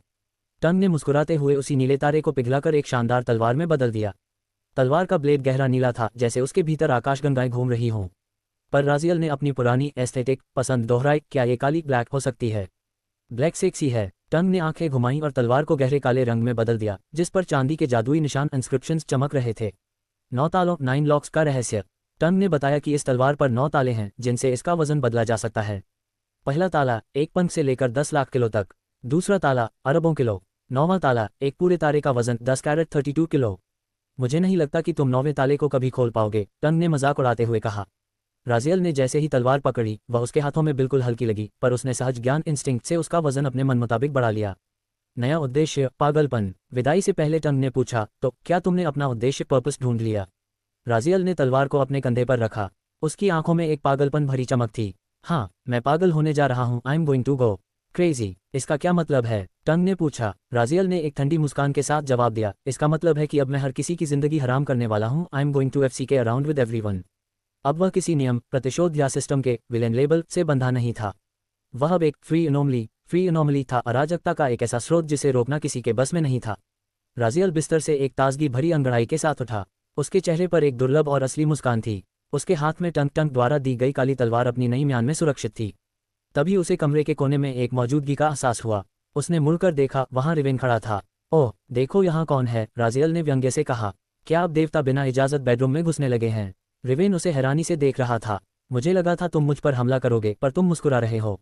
ये बहुत अजीब है। रिवेन की फजीहत और थप्पड़ का सच। राजियल ने अपनी तलवार बेल्ट में बांधी और मुस्कुराते हुए पूछा, क्या अच्छी खबर लाए हो? क्योंकि तुम तभी आते हो जब तुम्हारे प्लान बिगड़ते हैं। रिवेन चिढ़ गया। तुमने नैन्सी को उसके महान भाग्य, बलात्कार और आत्महत्या से बचा लिया और उसे मेरे पास भेज दिया। तुम्हें पता है कि मैं झूठ नहीं बोल सकता। रिवेन ने अपना चेहरा रगड़ा। उसने मुझे थप्पड़ मारा। सरेआम, एक मामूली लड़की ने एक सर्वोच्च देवता को थप्पड़ मारा। क्या तुम्हें अंदाजा है कि यह कितना अपमानजनक है? राजियल ये सुनकर पागलों की तरह हंसने लगा। एक सर्वोच्च देवता को थप्पड़ पड़ा। काश मैं वहां होता। क्या मैं भी तुम्हें एक थप्पड़ मार सकता हूँ? आखिर मेरा जीवन उससे कहीं ज्यादा दुखद रहा है। रिवेन ने तुरंत हाथ उठाकर मना कर दिया। बिल्कुल नहीं, भाग्य का बिगड़ता हुआ ताना बाना। रिवेन ने गुस्से में चिल्लाकर कहा, तुम पूरी दुनिया को बर्बाद करना चाहते हो। तुमने अरेन अरंत से पवित्र वादा ले लिया, उसे समय से पहले ड्रैगन हॉर्न दे दिया, सिल्वा का व्यक्तित्व बदल दिया। और अब सबसे बुरा हो रहा है, सेलिना और सेलेस्टिया आपस में लड़ रही हैं। सेलिना अब नोवर्क के पास जा रही है, ये सच बताने के लिए कि उसने उस दिन झूठ बोला था। तुम भाग्य के पूरे प्रवाह को बदल रहे हो राजियल, यह अच्छा नहीं होगा। राजियल ने बेपरवाही से कहा, तो क्या? सेलिना को अब शर्म आ रही है, पर नोवा उसे नहीं मारेगी, वे बचपन की सहेलियां हैं। नोवा का डरावना सच। रिवेन का स्वर अचानक गंभीर और डरावना हो गया। तुम अपनी बहन को नहीं जानते राजियल, वह उसे मार सकती है। सेलिना उसके लिए मायने रखती है, पर वह उसे जिंदा नहीं छोड़ेगी। नोवा तुमसे प्यार करती है, किसी भी चीज से ज्यादा, और जब उसे पता चलेगा कि सेलिना की वजह से तुम्हारी जिंदगी बर्बाद हुई तो वह उसे खत्म कर देगी। राजियल की मुस्कान थोड़ी फीकी पड़ गई। रिवेन की चेतावनी में इस बार मजाक नहीं था। नोवा तुमसे प्यार करती है, किसी भी चीज से ज्यादा, रिवेन ने कहा। राजियल ने बिस्तर पर लेटते हुए बेपरवाही से जवाब दिया, मुझे इससे कोई मतलब नहीं है। नोवा मुझसे प्यार नहीं करती, अगर करती तो उसने वह नहीं किया होता जो उसने किया। रिवेन ने एक कुर्सी खींची और राजियल के सामने बैठ गया। राजियल, जो तुम कर रहे हो वह सब कुछ बिगाड़ देगा। नियति फेट अटल है, पर तुम इसे और अधिक हिंसक और विनाशकारी बना रहे हो। सेकंड सी लॉर्ड की मौत का सच। रिवेन ने एक चौंकाने वाला खुलासा किया, क्या तुमने बाहर उस औरत को देखा जिसके बालों की जगह सांप थे? वह सेकंड सी की लॉर्ड थी, वह तुम्हारी वजह से मरी। तुम्हारी माँ तुम्हें ढूंढने यहाँ आए और उनके आने की वजह से सी लॉर्ड की मौत हुई। अब उसकी आत्मा जीवन और मृत्यु के बीच फंस गई है, क्योंकि उसे तुम्हारे भविष्य का हिस्सा होना था। राजियल का चेहरा शांत रहा, पर अंदर ही अंदर वह हिल गया। माँ यहाँ आए, मेरे पत्र के बाद भी, लेकिन उसने अपनी भावनाओं को दबा लिया। उनकी मौत मेरी जिम्मेदारी नहीं है रिवेन, ये तुम्हारी नियति के प्लान की गलती है। ब्रह्मांडीय आवश्यकता, कॉस्मिक नेसेसिटी। रिवेन ने समझाया कि देवता भी नियति के नियमों से बंधे हैं, इसे कॉस्मिक नेसेसिटी कहते हैं। सीमाओं के बिना कोई दिशा नहीं होती। तुम घटनाओं को अपने मन मुताबिक मोड़ने की कोशिश मत करो। राजियल ने सिर्फ इतना कहा, ब्ले ब्ले ब्ले, बकवास बंद करो। रिवेन अवाक रह गया। राजियल की बदतमीजी अब गॉड लेवल पर थी। असली स्पॉइलर, राजियल का अंत। रिवेन ने मुस्कुराते हुए कहा, क्या तुम जानना चाहते हो कि तुम्हारा अंत कैसे लिखा है? राजियल ने अंदाजा लगाया, पूरी दुनिया की ताकत द्वारा सील किया जाना। रिवेन ने सिर हिलाया, नहीं, वह तो तुम्हारे अंत से पहले होगा। तुम्हारा असली अंत यह है, तुम्हें वह व्यक्ति मारेगा जो तुमसे दुनिया में सबसे ज्यादा प्यार करता है। कमरे में सन्नाटा छा गया। राजियल के दिमाग में यह बात गूंज गई। यह उस नोवेल में नहीं था जो उसने पढ़ा था। राजियल का लूपहोल। राजियल के होठों पर एक कड़वी मुस्कान आई। उसने रिवेन की आंखों में देखकर कहा, तो अगर वह व्यक्ति मुझे मारने से इनकार कर दे तो क्या मैं नहीं मरूंगा? क्या भाग्य बदल जाएगा? रिवेन ने चिढ़कर कहा, यह असंभव है। जो चुना गया है वह वही करेगा जो उसे करना है। राजियल हंसा, आसान है, कोई मुझसे प्यार ही नहीं करता, और अगर कोई करता भी है तो मैं उसे अपने प्यार में इतना पागल कर दूं कि वह मुझे मार ही ना पाए। खेल खत्म। रिवेन घृणा और अविश्वास से उसे देखता रहा और फिर गायब हो गया। राजियल अब बिस्तर पर बैठकर सोचने लगा। उसे यह गेम मजेदार लगने लगा था। रिवेन की चिंता, वह इंसान नहीं रहा। दूर एक बर्फीले पहाड़ पर रिवेन वापस प्रकट हुआ। वह कांप रहा था। राजियल के साथ क्या हुआ है? वह आज बिल्कुल अलग दिख रहा था। उसका चेहरा, उसकी शक्ति, वह अब इंसान जैसा महसूस ही नहीं हो रहा। वह कुछ और बन गया है। रिवेन ने तय किया कि उसे अन्य 2 सर्वोच्च देवताओं से इस बारे में बात करनी होगी। राजियल अब स्क्रिप्ट से बाहर निकल चुका था। राजियल ने दस्तक सुनते ही शांत स्वर में कहा, अंदर आ जाओ। मारिया और नेपचुनिया कमरे में दाखिल हुईं। मारिया ने कमरे में इधर उधर देखा। उसे बेड के पास रखी कुर्सी संदिग्ध लगी, जैसे अभी अभी कोई वहां से उठा हो। तुम किससे बात कर रहे थे? उसने पूछा। राजियल ने मजाक में कहा, क्या तुम मानोगी अगर मैं कहूं कि एक सर्वोच्च देवता मुझसे शिकायत करने आया था कि एक लड़की ने उसे थप्पड़ मारा है? मारिया ने अपनी आंखें घुमा लीं। ठीक है, मत बताओ, क्या तुम मेरी चिंता कर रही हो? मारिया ने राजियल की पहले वाली मानसिक स्थिति, हेडेक, इमोशंस के बारे में पूछा। राजियल ने लापरवाही से जवाब दिया, बस मेरी भावनाएं हजारों गुना बढ़ गई थी, मैं उन्हें नियंत्रित करने की कोशिश कर रहा था। उसने मारिया की आंखों में आंखें डालकर व्यंग्य से पूछा, क्या तुम मेरी चिंता कर रही हो? मारिया ने तुरंत सिर झटक दिया, बिल्कुल नहीं, मैं बस अपनी जिम्मेदारी समझती हूँ क्योंकि तुमने मेरी जान बचाई थी। जब राजियल ने पहली बार उसे धन्यवाद कहा तो मारिया सन रह गई। उसे लगा जैसे दुनिया खत्म होने वाली है। राजियल का नया क्रेजी अवतार। राजियल ने मुस्कुराते हुए कहा, अब मैं अपनी भावनाओं को दबाना नहीं चाहता। मैं पागल होना, गो क्रेजी पसंद करूंगा। वैसे भी मेरे पास खोने के लिए कुछ नहीं है और न ही कोई मेरे लिए कीमती है। मैं अभी मर भी जाऊं तो मुझे फर्क नहीं पड़ता। मारिया को उसकी बातों से डर लगने लगा। आत्मघाती बातें बंद करो राजियल, तुमने शायद स्वार्थी होने का गलत मतलब निकाल लिया है। राजियल की आंखों में एक जंगली चमक आए। जिस किसी के पास मुझे मारने की ताकत हो वो कोशिश कर सकता है, पर अभी मेरे लिए यह आसान नहीं लगता। वह सवाल जिसने सबको चौंका दिया। राजियल अचानक सीधा बैठा और पूरी गंभीरता से पूछा, मैं बस ये पूछना चाहता हूँ, किसी को अपने प्यार में कैसे गिराया जाता है, या कैसे पता चलता है कि कोई मुझसे प्यार करता है? कमरे में सन्नाटा छा गया। मारिया का दिमाग सुन्न हो गया। नेपच्यूनिया ने अचानक ताली बजाई और मुस्कुराते हुए कहा, ये तो बहुत आसान सवाल है। मारिया तुमसे प्यार करती है, बस तुम ही इतने बुद्धू हो कि समझ नहीं पा रहे। मारिया का रौद्र रूप। क्या? मारिया की आवाज़ बाजार में गूंजी। उसने नेपच्यूनिया को ऐसी नज़रों से देखा जैसे वो उसे वहीं मार डालेगी। अपनी जुबान काबू में रखो नेपच्यूनिया, मेरी शराफत का फ़ायदा मत उठाओ। पर नेपच्यूनिया नहीं रुकी। क्या मैं गलत हूँ? तुमने इसे अपना कपड़ा फाड़ने दिया, अपने अंदर एक अजीब दिल डालने दिया। क्या कोई साधारण इंसान ऐसा करेगा? तुम घंटों दरवाजे से कान लगाकर खड़ी रही कि अंदर क्या हो रहा है। छपाक, अचानक कमरे का पानी हिल उठा। मारिया के चारों ओर दर्जनों पानी की तलवारें वाटर ब्लेड्स बन गईं जो नेपच्यूनिया के गले को छू रही थीं। कमरे का तापमान गिर गया। मारिया की आंखें बर्फीली हो गईं। एक और शब्द और मैं तुम्हें सच में मार दूंगी, मारिया ने फुसफुसाते हुए कहा। इसे मेरे साथ मत जोड़ो। इस आदमी में ऐसा कुछ नहीं है जो मुझे पसंद आए। नेपच्यूनिया मुस्कुराई। मौत के इतने करीब होकर भी वह बेखौफ थी। अगर यह सच है तो तुम अभी भी इसके साथ क्यों हो? मारिया ने ठंडे स्वर में जवाब दिया, मैं इसके साथ सिर्फ इसलिए हूं क्योंकि मुझे इससे कुछ ज़रूरी चाहिए। इसके अलावा और कुछ नहीं है। बस बहुत हुआ, खेलना बंद करो। राजियल की आवाज़ ने कमरे के तनाव को चीर दिया। उसकी शांत पर आधिकारिक आवाज़ ने मारिया की पानी की तलवारों को वहीं जमा दिया जो नेपच्यूनिया की गर्दन काटने ही वाली थीं। मारिया ने धीरे से अपना सिर घुमाया। उसकी लाल आंख डेमोनिक आई अब एक जलते हुए अंगारे की तरह चमक रही थी। क्या तुम मुझे आदेश दे रहे हो? उसने बर्फीले स्वर में पूछा। राजियल पीछे नहीं हटा। उसने अपनी प्रोजेनिटर आभा औरत को मारिया की दानवी आभा से टकराने दिया। कमरे का वातावरण इतना भारी हो गया कि सांस लेना मुश्किल था। तभी नेपच्यूनिया ने बीच बचाव किया, दोस्तों, क्या तुम ये नुकीली चीज़ें मेरे गले से हटाओगे? मुझे आज मरने में कोई दिलचस्पी नहीं है। मुझे प्यार की ज़रूरत है। तनाव कम हुआ और मारिया ने पूछा, तुम ये क्यों जानना चाहते हो कि कोई तुमसे प्यार करता है या नहीं? या किसी को प्यार में कैसे गिराया जाता है? राजियल ने लापरवाही से जवाब दिया, मुझे पता चला है कि जो व्यक्ति मुझसे सबसे ज़्यादा प्यार करता है वही मुझे मारेगा। इसलिए मुझे जानना है कि वह कौन है। नेपच्यूनिया ने अपना सिर पकड़ लिया। क्या कोई इतना बुद्धू डेंस हो सकता है? मारिया की हरकतें कितनी साफ हैं और यह आदमी, क्या तुम उसे सिर्फ इस्तेमाल करोगे? मारिया को राजियल की बातों से गहरा दुख पहुंचा। तो तुम उस व्यक्ति को ढूंढकर उसे मार दोगे ताकि वह तुम्हें न मार सके? नहीं, राजियल ने सिर हिलाया। अगर मैंने उसे मार दिया तो जो मुझसे दूसरे नंबर पर सबसे ज़्यादा प्यार करता होगा वह पहला बन जाएगा और फिर मैं उसके हाथों मरूंगा। मैं उस व्यक्ति को इतना प्यार करूंगा कि वह मुझे मारने की सोच भी न सके। मैं अपनी मौत को टालने के लिए उसे अपना गुलाम, मेरा मतलब है उसे अपने करीब रखूंगा। मारिया की आंखों में घृणा छा गई। तो तुम्हारे लिए प्यार सिर्फ एक सौदा ट्रांजैक्शन है, सिर्फ अपने फ़ायदे के लिए?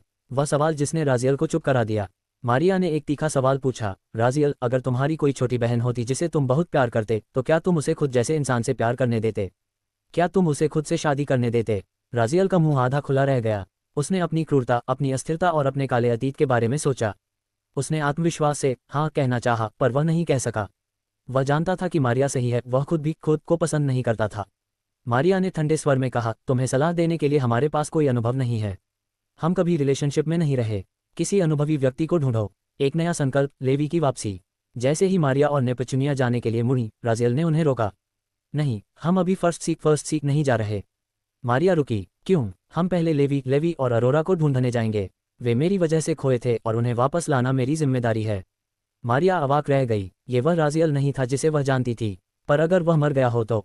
तुमने ही कहा था कि उसे बचाना समय की बर्बादी है। राजियल की आंखों में एक खतरनाक और दृढ़ चमक आई। अगर वह मर भी गया होगा तो मैं उसे मौत के मुंह से वापस छीन लाऊंगा। साम्राज्य के एक सुनसान इलाके में नैन्सी की आवाज़ घृणा से भरी हुई गूंजी। मैंने कभी नहीं सोचा था कि तुम ऐसी इंसान निकलोगी, नैन्सी ने कहा। उसका हर शब्द गुस्से से कांप रहा था। मुझे शर्म आती है कि मैं और मेरा परिवार तुम्हारे साथ खड़े रहे। हमने तुम्हारा बचाव किया क्योंकि हमें लगा कि तुम्हारे साथ गलत हुआ है। पर यह सोचना भी घिनौना है कि तुमने झूठ बोला। सेलिना बुत बनी खड़ी थी, उसका सिर झुका हुआ था। शर्मिंदगी ने उसे घेर रखा था। वह विरेलिन हवेली जा रही थी ताकि सब कुछ सच बता सके। तभी नैन्सी ने उसे बीच में ही रोक लिया। सेलिना को समझ नहीं आ रहा था कि नैन्सी को सच कैसे पता चला। उसे क्या पता कि रिवेन ने उसे सब बता दिया है। नैन्सी का थप्पड़ और सेलिना का मौन। पछतावा। नैन्सी चिल्लाए, तुमने इतने होनहार इंसान की जिंदगी बर्बाद कर दी। वह बहुत कुछ बन सकता था पर तुमने। उसने अपने दांत भींचे। उद्धरण चिन्ह ... तुमने उसे पूरी तरह तबाह कर दिया। नैन्सी को याद आया कि कैसे राजियल ने उसकी जान बचाई थी। उस याद ने उसके गुस्से को और भड़का दिया। चटाक। थप्पड़ की आवाज़ सन्नाटे को चीर गई। सेलिना का चेहरा एक तरफ मुड़ गया और उसका गाल लाल हो गया। दुनिया की सबसे शक्तिशाली धर्म की सेंटेस ने बिना किसी प्रतिरोध के वह थप्पड़ खा लिया। मैं इसके लायक हूँ। चिंता मत करो, सेलिना ने कांपती आवाज़ में फुसफुसाया। बचपना बंद करो, सेलिना। नैन्सी ने कहा, मुझे इस बात से उतनी नफरत नहीं है कि तुमने बचपन में गलती की, पर मुझे इस बात से घृणा है कि तुमने उसके बाद कुछ नहीं किया। तुम बस भागती रही। सेलिना ने सफाई देने की कोशिश की, मैं डर गई थी। मुझे लगा राजियल मर गया, पर अब मैं सबको सच बताऊंगी। मैं चाहती हूँ कि उसके परिवार को पता चले कि वे गलत थे। नैन्सी ने उसका रास्ता रोक लिया। ये बचपना बंद करो। तुम्हें क्या लगता है वहां जाकर रोने और सच बताने से उसे खुशी मिलेगी? क्या इससे उसे इंसाफ मिलेगा? असली विलेन राजियल का परिवार। नैन्सी की आंखें बर्फीली और क्रूर हो गईं। सेलिना ल्यूमिनस, हाँ, तुम्हारा झूठ बोलना तुम्हारी गलती थी, पर राजियल का अपने परिवार से अलग होना तुम्हारी गलती नहीं थी। वह उनकी गलती थी। सेलिना की आंखें फटी रह गई। नैन्सी ने जारी रखा, उन्होंने उस पर भरोसा नहीं किया। उन्होंने देख तुमने नहीं। तुम वहां जाओगी, सच बताओगी और वे अचानक अच्छे माता पिता बन जाएंगे। वे उसे गले लगाकर रोएंगे। ये सब तुम्हारे खाली दिमाग की कल्पना है। उसने कड़वाहट से कहा, सोचो अगर वे अब उसके पास माफी मांगने जाएं तो राजियल क्या कहेगा? वह कहेगा, यही बात मैंने तब कही थी, पर तुमने मुझ पर यकीन नहीं किया। मजे की बात है कि अब तुम किसी और के कहने पर मुझ पर यकीन कर रहे हो। तुमने एक बार फिर अपने बेटे से ज्यादा किसी और पर भरोसा किया। नैन्सी ने अंतिम प्रहार किया। वे माफी के लायक नहीं हैं। उन्हें ये सच जानने का कोई अधिकार नहीं है कि वे गलत थे। उन्हें अपने बेटे पर भरोसा न करने की सजा मिलनी चाहिए। बुद्धि के लिए मशहूर विरेलन परिवार इतना मूर्ख कैसे हो सकता है, ये सोचकर भी दुख होता है। सेलिना की सांसें थम गईं। नैन्सी के शब्द उसके सीने में गोलियों की तरह धंस रहे थे। वह चिल्लाना चाहती थी, ये कहना चाहती थी कि नैन्सी गलत है, पर उसकी जुबान ने साथ नहीं दिया। नैन्सी की आंखों में जो घृणा थी वह किसी को भी राख करने के लिए काफी थी। उसने सेलिना की ओर उंगली उठाकर कहा, और अब जब मैं इसके बारे में सोचती हूँ, मुझे इस बात की भी परवाह नहीं है कि कोई युद्ध छिड़ जाए या मासूम लोग मरें, क्योंकि जो मूर्ख तुम जैसे लोगों के लिए लड़ेंगे उन्हें मर ही जाना चाहिए। राजियल ने मेरी जान बचाई। नैन्सी एक कदम और करीब आए। मैं यहाँ किसी को बचाने नहीं आई हूँ। मैं यहाँ इसलिए हूँ क्योंकि राजियल ने मेरी जान बचाई थी। मैं उसका कर्ज चुका रही हूँ, इसलिए तुम पर अपनी सांसें बर्बाद कर रही हूँ। ये सुनकर सेलिना की आंखों से आंसू बहने लगे। उसने कांपती आवाज में कहा, मैं खुश हूँ नैन्सी। मैं खुश हूँ कि कोई तो है जो राजियल की असलियत देख पा रहा है, जो उसके लिए खड़ा है। काश मैं तुम्हारी तरह बन पाती।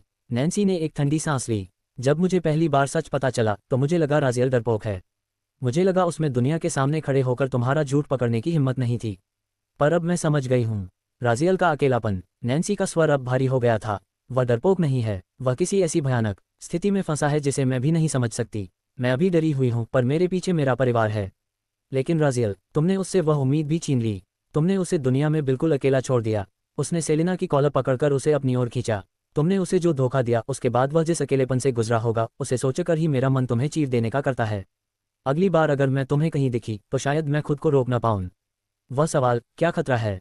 खतरा? कैसा खतरा? सेलिना ने नैन्सी की कलाई पकड़ ली। राजियल के प्रति उसकी चिंता अब पागलपन की हद तक बढ़ गई थी। उसे क्या हुआ है, बताओ मुझे। नैन्सी ने अपना हाथ झटक दिया। वह तुमसे नफरत करता है सेलिना। उसे तुम्हारी मदद, तुम्हारी सहानुभूति कुछ नहीं चाहिए। वह जिस स्थिति में है उसमें तुम सिर्फ एक कचरा, फिल्थ हो। उसने मुझे अपनी जान देकर बचाया, पर उसने तुम्हारा नाम तक नहीं लिया। उसके लिए तुम मर चुकी हो। नैन्सी ने अंतिम और सबसे क्रूर प्रहार किया। तुम्हें मर जाना चाहिए। नैन्सी पलट कर जाने लगी, पर फिर रुकी। उसने सेलिना की ओर देखे बिना कहा, अगर मैं तुम्हारी जगह होती तो मैं खुद को मार डालती। सेलिना का पूरा शरीर सुनना पड़ गया। नैन्सी ने जारी रखा, असल में अगली बार जब तुम उससे मिलो तो उससे माफी मांगना और उसके सामने ही अपनी जान दे देना। शायद वही एक चीज हो जो उसे थोड़ा सुकून दे सके, क्योंकि तुम्हारे लिए प्रायश्चित, रिडेम्पशन जैसा कोई शब्द नहीं बना है। नैन्सी चली गई। उसके कदमों की आवाज शांत हो गई, पर सेलिना वहीं एक लाश की तरह खड़ी रही। उसके आंसू अब रुक चुके थे क्योंकि उसकी आत्मा मर चुकी थी। उसे समझ आ गया था कि उसने जो किया है उसकी कोई माफी नहीं है। सेलिना के साथ उस तीखी बहस के बाद नैन्सी का मूड पूरी तरह बिगड़ चुका था। उसे शांति चाहिए थी और शायद अपने मन के एक पुराने डर को हमेशा के लिए दफन करने का मौका। वह एक बार फिर उसी a rank portal, the land of ice के सामने खड़ी थी। यही वह जगह थी जिसने उसकी जिंदगी बदल दी थी। वह ये पक्का करना चाहती थी कि टोगी वह आदमी जिसने रानगार्ड के साथ मिलकर उसकी इज्जत लूटने की कोशिश की थी, सच में मर चुका है। राजियल ने उसे नैन्सी की आंखों के सामने कुचल दिया था, पर नैन्सी को अपनी आंखों से तसल्ली करनी थी। विनाश का दृश्य। नैन्सी उस विशाल गड्ढे क्रेटर के पास पहुंची जिसे राजियल ने अपनी शारीरिक शक्ति से बनाया था। उसने अपने बर्फ के पंख फैलाए और बीचों बीच उतरी। वहां सिर्फ बर्फ की मोटी परत थी। नैन्सी ने अपनी मनमाना का उपयोग करके बर्फ को हटाया और नीचे उसे टोगी के शरीर के अवशेष मिले। वे लकड़ी जैसे दिखने वाले टुकड़े थे जो राजियल के हथौड़े की चोट से चकनाचूर हो गए थे। नैन्सी ने उन टुकड़ों पर अपना पैर रखा और नफरत से उन्हें कुचला। तुम खुशनसीब हो कि जल्दी मर गए, वह फुसफुसाई और मुड़कर जाने लगी। पुनर्जन्म, काला धातु और विकिरण। तभी उसके पीछे एक कंपन हुआ। ववमम ववमम। वे लकड़ी के टुकड़े हिलने लगे और उनमें से एक अजीब सी चमक निकलने लगी। ये चमक ताप थी नहीं, बल्कि विकिरण, रेडिएशन थी। टोगी ने मरने से पहले यूरेनियम खा लिया था और अब उसका शरीर उस अस्थिर ऊर्जा पर प्रतिक्रिया कर रहा था। देखते ही देखते वे टुकड़े हवा में तैरने लगे और काले रंग के धातु, ऑब्सिडियन एगनी जैसा पदार्थ में बदलने लगे। वे सब आपस में जुड़ने लगे जैसे कोई अदृश्य चुंबक उन्हें खींच रहा हो। नैन्सी सन रह गई। उसकी आंखों के सामने टोगी का शरीर फिर से बन गया। पर अब वह मांस का नहीं था। उसका पूरा शरीर चमकदार काले धातु का था, चिकना, कठोर और अभेद्य। टोबी की वापसी। नैन्सी ने तुरंत हमला किया। मरो। उसने बर्फ का एक महाकाय पंख टोबी के सिर की ओर फेंका। टिंग। वह बर्फीला हथियार टोबी के माथे से टकराकर कांच की तरह चूर चूर हो गया। टोबी को खरोंच तक नहीं आई। वह अभी भी अपने नए शरीर को देख रहा था। मैं जिंदा हूं, टोबी ने अपनी धात्विक आवाज में कहा। उसे याद आया कि मरने से ठीक पहले उसने किसी अज्ञात पदार्थ, शायद राजेल की हड्डियां या हथियार का अंश को सोखने की कोशिश की थी। टोबी ने पागलों की तरह हंसना शुरू कर दिया। हा, मैं मौत से वापस आ गया हूं, और मुझे ये शानदार धातु मिल गया है। मैंने अपनी पूरी जिंदगी में इतना शक्तिशाली महसूस नहीं किया। नैन्सी की सांसें भारी थीं, वह अपनी आंखों के सामने खड़े काले धात्विक राक्षस को देख रही थी। टोबी अपने नए शरीर के घमंड में चूर था। उसे लगा कि उसने राजियल के ऑब्सीडियन धातु को पूरी तरह सोख लिया है, जबकि उसने अनजाने में सिर्फ उसकी ऊपरी परत का एक सूक्ष्म अंश ही हासिल किया था। पर उसकी अज्ञानता ने उसे अजेय होने का आत्मविश्वास दे दिया था। टोबी, चुप हो जाओ और मर जाओ, नैन्सी दहाड़ी। उसने अपने बर्फ के पंखों से सैकड़ों बर्फीले तीर बरसाए, पर वे तीर टोबी के शरीर से टकराकर कांच की तरह चकनाचूर हो गए। टोबी खड़ा मुस्कुराता रहा। नैन्सी समझ गई कि यह मामूली लड़ाई नहीं है। ड्रैकोनिक ट्रांसफॉर्मेशन। नैन्सी ने अपनी सबसे शक्तिशाली विधाओं को सक्रिय करना शुरू किया। उसकी आवाज़ मंत्रों की तरह गूंजी। Dragons breathing. उसके फेफड़ों में ऊर्जा भर गई। Dragon scale. उसके शरीर के दाहिने हिस्से पर सफ़ेद ड्रैगन के कठोर तराजू स्केल्स उगाए। Dragons arm. उसका हाथ एक ड्रैगन के पंजे में बदल गया, जो विनाशकारी शक्ति का संचार कर रहा था। ड्रैगन्स माइट और फ्रेंजी। उसकी शारीरिक शक्ति हजारों गुना बढ़ गई। उसने अपनी S rank dragon forge sword निकाली। ये तलवार किसी किले की दीवार को मक्खन की तरह काट सकती थी। वातावरण में नैन्सी की शिकारी जैसी आभा फैल गई। स्काई टैलेंट ड्रॉप, अंतिम प्रहार। नैन्सी ने अपनी तलवार को दोनों हाथों से पकड़ा और आसमान में उड़ गई। उसने अपना ध्यान केंद्रित किया और dragon sword style fourth form sky talent drop का उपयोग किया। वह एक नीले धूमकेतु की तरह नीचे आए। उसकी तलवार में ड्रैगन की भारी और विनाशकारी शक्ति थी। वह सीधे टोबी के सीने पर प्रहार करने वाली थी। प्रहार हुआ। कड़क, झंझनाहट। नैन्सी की आंखें फटी रह गईं। उसकी कीमती एस रैंक तलवार, जो ड्रैगन से लड़ने के लिए बनी थी, टोबी के सीने से टकराकर कांच की तरह बिखर गई। विनाशकारी प्रभाव और नैन्सी की हार। तलवार तो टूट गई, पर उस प्रहार का भौतिक वेग, काइनेटिक फोर्स इतना भयानक था कि एक महाविस्फोट हुआ। टोबी एक काली लकीर की तरह हवा में मीलों दूर जा गिरा। पूरा गड्ढा, क्रेटर और भी चौड़ा हो गया। नैन्सी हवा में ही रुक गई। उसका शरीर कांप रहा था। उसे गहरा आंतरिक आघात, बैकलैश लगा था। उसके मुंह से खून की बौछार निकली। उसकी स्टोरेज रिंग ऊर्जा के दबाव से फट गई। वह उसे खरोंच तक नहीं आए। नैन्सी ने कांपते हुए अपनी टूटी तलवार के हत्थे खिल्त को देखा। उसका सबसे शक्तिशाली हमला पूरी तरह नाकाम रहा था। पलायन और डर। नैन्सी जानती थी कि वह अभी और नहीं लड़ सकती। वह भी रैंक की थी और उसने एस रैंक की शक्ति झोंक दी थी, जिससे उसका शरीर जवाब दे रहा था। उसे एहसास हुआ कि टोबी अब एक साधारण विलेन नहीं रहा। मुझे यहाँ से निकलना होगा, उसने मन ही मन कहा। उसने अपनी माँ से संपर्क करने का फैसला किया और तेज गति से बर्फीले जंगलों की ओर उड़ गई। उसे पता था कि टोबी वापस आएगा और अगली बार वह पहले से कहीं ज्यादा क्रूर होगा। नैन्सी एक विशाल बर्फ से ढके पेड़ के पीछे छिपकर तेजी से सांसें ले रही थी। उसके पंख गायब हो चुके थे। ड्रैगन स्केल त्वचा के भीतर समा गए थे और उसका शरीर अब उस भारी थकान का कर्ज चुका रहा था जो उसने अपनी शक्ति से कहीं ज्यादा ऊर्जा एस रैंक अटैक इस्तेमाल करके ली थी। उग, सब कुछ दर्द कर रहा है, वह कराह उठी। उसका कीमती स्टोरेज रिंग टूट चुका था, इसलिए उसके पास मरहम या दवायां भी नहीं थीं। भाग्य का घेरा, कोई संपर्क नहीं। नैन्सी ने अपनी माँ को याद किया। उसने अपनी कलाई पर बंधा रेड ब्रेसलेट निकाला। यह उसकी माँ के स्केल से बना एक संचार यंत्र था। माँ, मुझे मदद चाहिए, मैं खतरे में। कड़क। नैन्सी के बोलते ही वह ब्रेसलेट उसकी हथेलियों में राख बनकर बिखर गया। नैन्सी का दिल धक से रह गया। उसने ड्रैगन लिंक, अकादमी सिग्नल और परिवार के जादुई ताबीज सब कुछ आजमा लिया, पर हर एक चीज़ या तो टूट गई या बेकार हो गई। उसे एहसास हुआ कि यह कोई तकनीकी खराबी नहीं थी, ये रिवेन का काम था। भाग्य उसे चारों तरफ से घेर रहा था ताकि वह अपनी उस नियति से न भाग सके जिसका उसे सबसे ज्यादा डर था। मुझे छिपना होगा। नैन्सी पागलों की तरह बर्फीले जंगल में भागने लगी। वह पोर्टल की तरफ नहीं जा सकती थी क्योंकि टोबी उसी दिशा में था। उसने सोचा, अगर मैं गायब हो जाऊं तो माँ या भाई मुझे ढूंढते हुए जरूर आएंगे। मुझे बस तब तक सुरक्षित रहना है। वह अपने पैरों के निशान मिटाते हुए घने जंगल में और अंदर चली गई। रिवेन और पाताल का स्वामी हैडीज। ऊपर एक ऊंचे पेड़ की शाखा पर रिवेन खड़ा था। उसके चेहरे पर वही चिरपरिचित शांत और सौम्य मुस्कान थी। उसके बगल में एक रहस्यमयी आकृति खड़ी थी जो सिर से पांव तक फटे हुए लबादों में ढकी थी। वह समझ गई है कि क्या हो रहा है, उस आकृति ने कहा। उसकी आवाज़ पत्थर पर रगड़ती हवा जैसी थी। रिवेन ने मुस्कुराते हुए कहा, वह एक ड्रैगन है, बहुत अभिमानी। वह अपनी किस्मत से लड़ना चाहती है, पर नियति साहस से नहीं जीती जा सकती। लबादे वाली आकृति ने पूछा, पर मेरे प्रभु, आपने सीधे हस्तक्षेप किया। आपने उसके संचार के साधन काट दिए। आपने एक मरे हुए आदमी टोबी को जिंदा कर दिया। ये कॉस्मिक नियमों का उल्लंघन है। रिवेन की मुस्कान और गहरी हो गई। मैंने वही किया जो नियति की मांग थी। मैं प्रिजर्वर हूँ। मेरा कर्तव्य संतुलन, इक्विलिब्रियम बनाए रखना है। रिवेन ने उस आकृति की ओर मुड़कर कहा, धन्यवाद मेरे मित्र हेडीज। हेडीज आत्माओं और पाताल के संरक्षक, तुम्हारे बिना संतुलन टूट जाता। हेडीज ने सिर झुकाया और गायब हो गया। अपराध बोध, नन्ही बच्ची। अकेला खड़ा रिवेन नैन्सी को भागते हुए देख रहा था। क्षमा करना नन्ही बच्ची, पर यह बोझ तुम्हें उठाना ही होगा। चुने हुए नायक अरन को अभी बहुत कुछ सीखना है। उसे टूटना होगा और फिर जुड़ना होगा। और तुम उस पुल ब्रिज का काम करोगी जहां दोनों चुने हुए नायकों की किस्मत एक दूसरे से टकराएगी। रिवेन के सफ़ेद बाल हवा में लहरा रहे थे। इससे डरो मत, इसे स्वीकार कर लो, ये सब की भलाई के लिए है। सेकंड सी के एक अंधेरे और उपेक्षित कोने में लोहे के एक जंग लगे पिंजरे के भीतर दो आकृतियां बैठी थीं। चारों ओर बिखरे हुए पिंजरों में एटलांटियंस, समुद्री जीव और राक्षस बंद थे। ये ग्राउंड एक्सचेंज था, गुलामों के व्यापारियों का अड्डा। लेवी की हालत खराब थी। 4 दिनों से बिना भोजन के उसका शरीर पीला पड़ चुका था और उसकी हड्डियां दिखने लगी थीं। अरोरा उसके बगल में बैठी थी। उसकी अमरता इमोर्टैलिटी के कारण वह शारीरिक रूप से स्वस्थ थी, पर उसकी गुलाबी आंखों में चिंता साफ देखी जा सकती थी। तुमने मुझे क्यों बचाया? तुम्हें मुझे बचाने नहीं आना चाहिए था, लेवी, अरोरा ने फुसफुसाते हुए कहा। तुम राजियल के साथ सुरक्षित होते। लेवी ने अधमरी हालत में भी अपनी चिरपरिचित स्वैग के साथ जवाब दिया, मैं इतनी सुंदर लड़की को अकेले उस भंवर में कैसे जाने देता? मुझे लगा तुम अकेली महसूस करोगी। अरोरा ने चिंते हुए अपनी आंखें घुमाईं, पर उसके गाल गुलाबी हो गए। 4 दिनों के इस एकांत और संकट ने उनके बीच की दूरियों को मिटा दिया था। जहाज पर जो मजाक शुरू हुआ था वह अब एक गहरे जुड़ाव में बदल रहा था। राजियल की उम्मीद। अरोरा को उम्मीद थी कि राजियल उन्हें बचाने जरूर आएगा, पर लेवी का जवाब चौंकाने वाला था। राजियल नहीं आएगा, मैं उसे अच्छे से जानता हूँ। वह भावनाओं में बहकर फैसले नहीं लेता। अरोरा उदास हो गई। तो क्या हम यहाँ मर जाएंगे? तुम इंसान हो, लेवी। तुम और कितने दिन बिना खाने के रहोगे? अरोरा ने हिचकिचाते हुए एक प्रस्ताव रखा, लेवी, तुम मेरी उंगलियां या हाथ खा सकते हो। मैं अमर हूँ, मुझे दर्द तो होगा पर मैं ठीक हो जाऊंगी। कम से कम तुम जिंदा रहोगे। लेवी अचानक सीधा बैठ गया। बिल्कुल नहीं, मैं तुम्हारा हाथ नहीं खाने वाला। फिर माहौल को हल्का करने के लिए उसने मजाक में कहा, क्या तुम्हारे पास थोड़ा दूध मिल्क मिल सकता है? अरोरा का चेहरा लाल टमाटर हो गया। तुम कमीने। उसने लेवी के सिर पर जोर से चपत लगाई।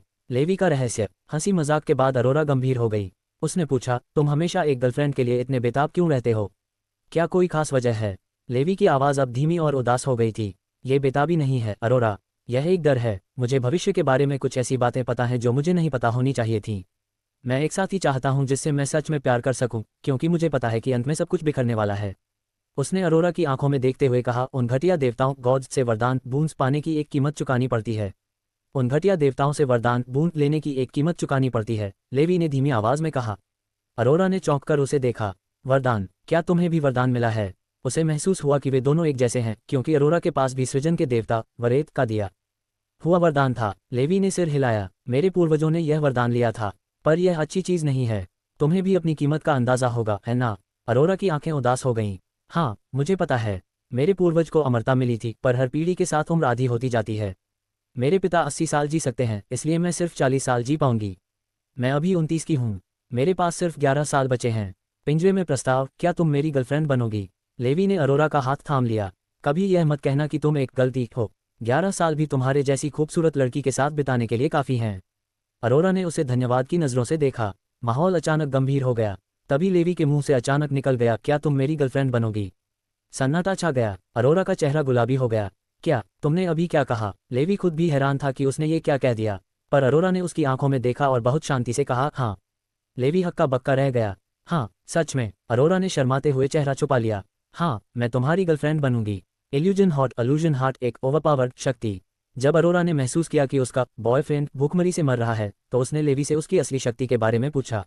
लेवी ने बताया कि उसके पास इल्यूजन हार्ट है, जिसे उसके पूर्वजों ने सील कर दिया था। सील क्यों किया? क्या तुम्हारे पूर्वज पागल थे? अरोरा चिल्लाए। लेवी ने समझाया, यह एक ऐसा भ्रम इल्यूजन है जो सर्वोच्च देवताओं पर भी काम कर सकता है। इसे डालने के लिए मुझे कुछ नहीं करना पड़ता। ये शिकार की सबसे गहरी इच्छाओं, सपनों और प्यार से खुद ब खुद बन जाता है। उसे भ्रम के भीतर सब कुछ असली लगता है, महसूस करना, महकना, छूना, सब कुछ। अरोरा हैरान रह गई। ये तो दुनिया की सबसे ताकतवर शक्ति है। तुम किसी को भी सपनों की दुनिया में कैद कर सकते हो। भ्रम की एक बेवकूफाना शर्त। लेवी ने मुस्कुराते हुए एक कमी बताई। एक समस्या है, शिकार को पता होता है कि यह एक भ्रम है, और वह जब चाहे बाहर निकल सकता है। अरोरा का मुंह खुला का खुला रह गया। क्या? ये तो सबसे बेकार शक्ति हुई। कोई भ्रम में क्यों रहना चाहेगा अगर उसे पता हो कि वो झूठ है? लेवी ने अरोरा की आंखों में गहराई से देखते हुए कहा, मैं भ्रम को इतना खूबसूरत बनाता हूं कि शिकार सच जानते हुए भी उसमें हमेशा के लिए रहना चाहता है। उसने आगे बताया कि शिकार को बाहर निकलने के लिए भ्रम के भीतर कम से कम 1 मिनट बिताना पड़ता है, जो असल दुनिया में सिर्फ 1 सेकंड है। लेवी इस दौरान समय और परिदृश्य को अपनी मर्जी से बदल सकता है। लेवी और अरोरा को पिंजरे से बाहर धकेल दिया गया। नहीं, धकेलना सही शब्द नहीं था। उन्हें कचरे की तरह लात मारकर बाहर फेंका गया। लेवी, जो भूख से अधमरा था, रेत पर किसी फटे हुए चिथड़े की तरह गिरा। अगर अरोरा ने उसे समय रहते न संभाला होता तो उसका चेहरा बुरी तरह जख्मी हो जाता। देखो, इसे एक सूखे केकड़े की तरह कमजोर है, एक विशाल पीले रंग के अटलांटियन ने मजाक उड़ाते हुए कहा। ऑक्टोपस मैन ने कंधे उचकाए। मेरा चुनाव कभी गलत नहीं होता। ये दोनों बेकार हैं। हमें नए गुलामों के लिए जगह चाहिए, इसलिए इन्हें बाहर फेंको। अपमान और चोट। अरोरा ने लेवी को अपने कंधे का सहारा दिया और वहां से निकलने की कोशिश की, पर ऑक्टोपस मैन की आवाज़ किसी ठंडे हाथ की तरह उनके गले से लिपट गई। बेकार होने का मतलब यह नहीं कि तुम जब चाहो जा सकते हो। एक झटके में ऑक्टोपस मैन के टेंटेकल ने लेवी को अरोरा की पकड़ से खींच लिया। अरोरा उसे बचाने के लिए झपटी, पर उस पीले रंग के राक्षस ने एक जोरदार लात अरोरा के पेट में मारी। अरोरा कई मीटर दूर जाकर गिरी। उसके अमर शरीर ने दर्द तो सोख लिया, पर अपमान की आग उसके भीतर भड़क उठी। गले पर चाकू, एक और कदम और यह खत्म। जैसे ही अरोरा खड़ी हुई, पीले राक्षस ने लेवी के गले पर एक नुकीला, हड्डियों से बना चाकू रख दिया। एक और कदम और इस सूखे इंसान की गर्दन अलग हो जाएगी। चाकू के दबाव से लेवी के गले से खून की एक पतली बूंद निकली। अरोरा की सांसें थम गईं। वह बुत बनकर खड़ी रह गई। ऑक्टोपस मैन मजे लेते हुए बोला, वाह, कितना रोमांटिक नज़ारा है। प्यार, वफादारी और डर, क्या शानदार कॉम्बिनेशन है। लेवी की आखिरी कोशिश। लेवी ने कांपती आवाज में चेतावनी दी, मुझे छोड़ दो। मेरा बॉस बहुत क्रूर इंसान है। अगर वह यहाँ आ गया तो वह तुम्हें मारने से पहले तड़पाएगा। शांति से हमें जाने दो, हम किसी को कुछ नहीं बताएंगे। ऑक्टोपस मैन ठहाका मारकर हंसा। बॉस, मुझे रत्ती भर फर्क नहीं पड़ता कि वो कौन है।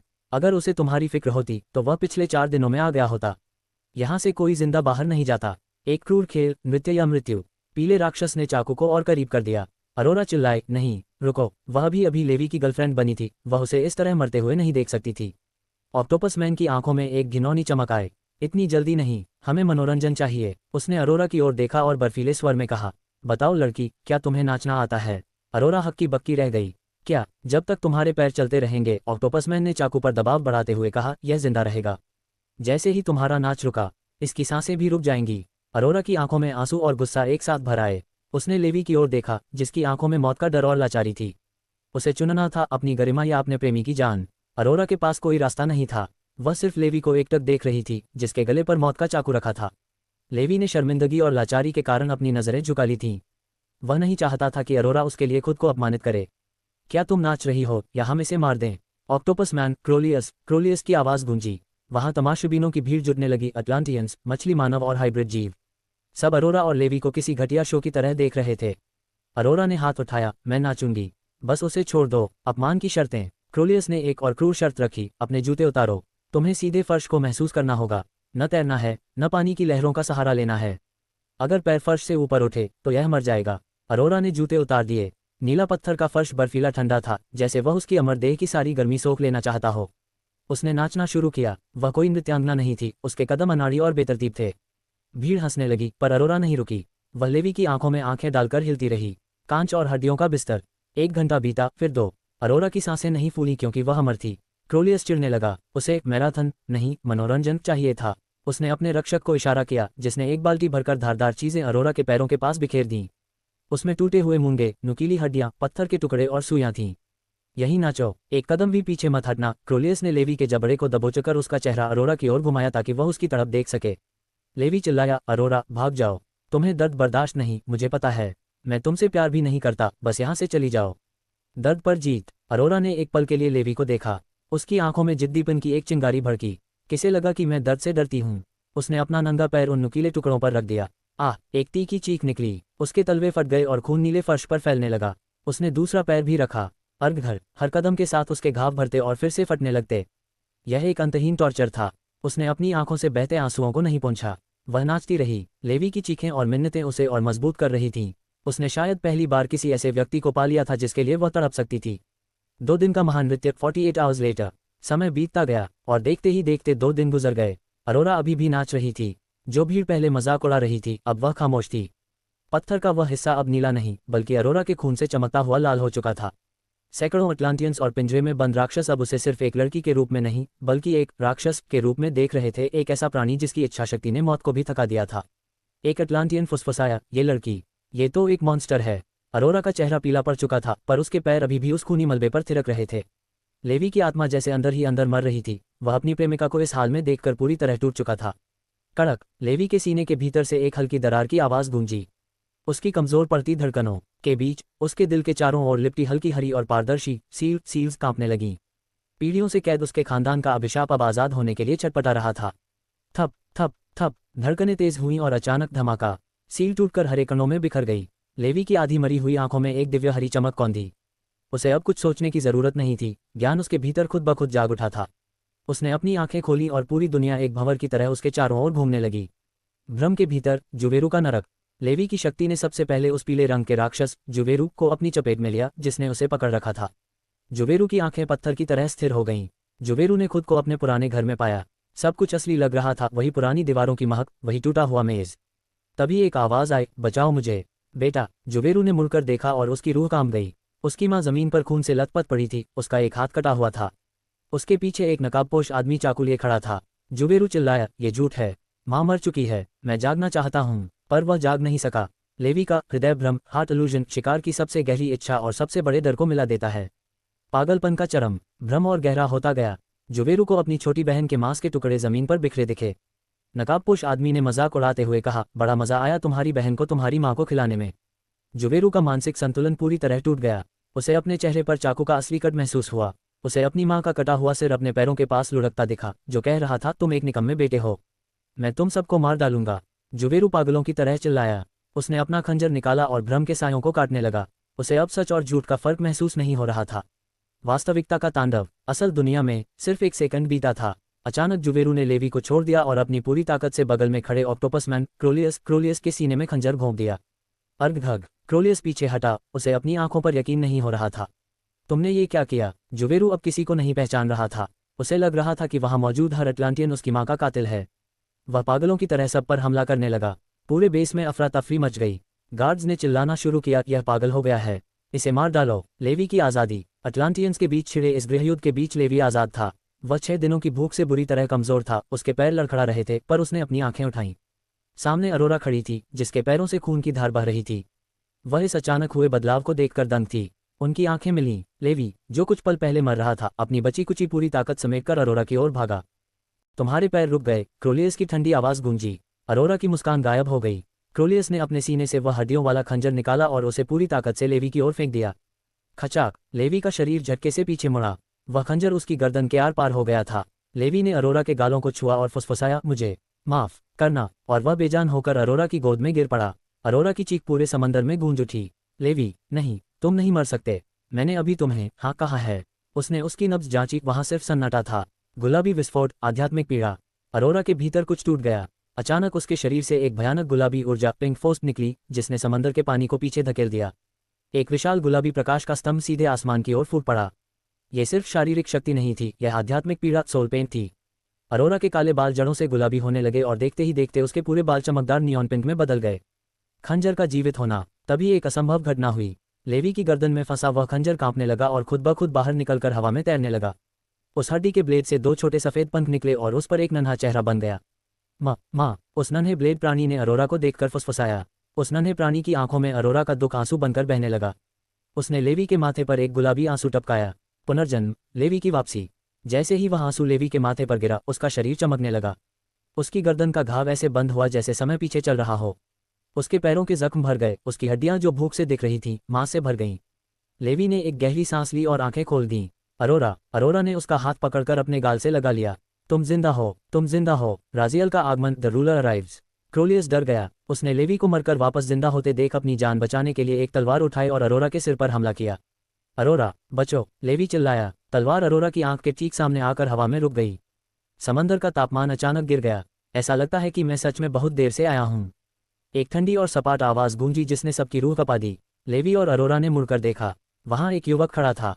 शानदार काला और लाल रईसी कोट, लंबे चांदी जैसे बाल और गहरी लाल क्रिम्जन आंखें। राजियल आ चुका था और उसकी उपस्थिति ही यह बताने के लिए काफी थी कि ग्राउंड एक्सचेंज का अंत आ गया है। बॉस, लेवी ने लड़खड़ाती आवाज में कहा। उसकी आंखों के सामने वही शख्स खड़ा था जिसने उस तलवार को अरोरा की आंख के पास हवा में ही रोक दिया था। राजियल का हुलिया पूरी तरह बदल चुका था। उसके सफेद बाल अब लंबे, रेशमी और चांदी जैसे थे, जो पानी में चांदनी की तरह तैर रहे थे। उसकी आंखें अब काली नहीं, बल्कि गहरी लाल क्रिम्जन थीं। उसने एक बेहद कीमती काला और लाल रईसी कोट पहन रखा था। लेवी चकित था कि यह गरीब दिखने वाला राजियल इतने महंगे कपड़ों में कहां से आया, पर उसकी आवाज वही ठंडी और पैनी थी। सब ठीक है, अरोरा। लेवी ने राहत की सांस ली। वह और अरोरा अभी भी एक दूसरे को पकड़े हुए थे। अरोरा, क्या तुम ठीक हो? धन्यवाद, तुमने मुझे मौत से वापस लाया। मैं तुम्हारा कर्ज कभी नहीं चुका पाऊंगा। अरोरा ने उसके हाथ को और कसकर थाम लिया। उसकी गुलाबी आंखों में सिर्फ प्यार और अधिकार था।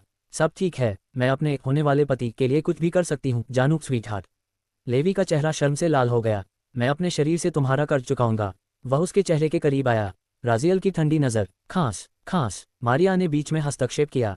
लगता है तुम दोनों बहुत करीब आ गए हो। मारिया, राजियल और नेपच्यूनिया के साथ वहां पहुंच चुकी थी। राजियल खामोश खड़ा था, पर उसकी आंखों ने सब कुछ देख लिया था।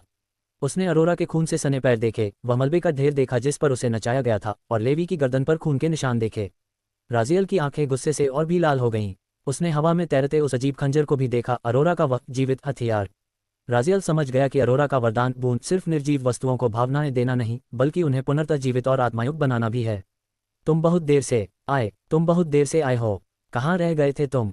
अरोरा ने गुस्से में चिल्लाकर कहा। वह पिछले 3 दिनों से सिर्फ राजियल का इंतजार कर रही थी। राजियल ने अपनी आंखें घुमाते हुए कहा, अगर तुमने वह गुलाबी रोशनी, पिंक लाइट पहले छोड़ी होती तो मैं जल्दी आ जाता। वह पिछले 3 दिनों से उन्हें ढूंढ रहा था, पर अरोरा की उस ऊर्जा के बिना उन्हें ट्रैक करना नामुमकिन था। मौत का साया, ग्राउंड एक्सचेंज का अंत।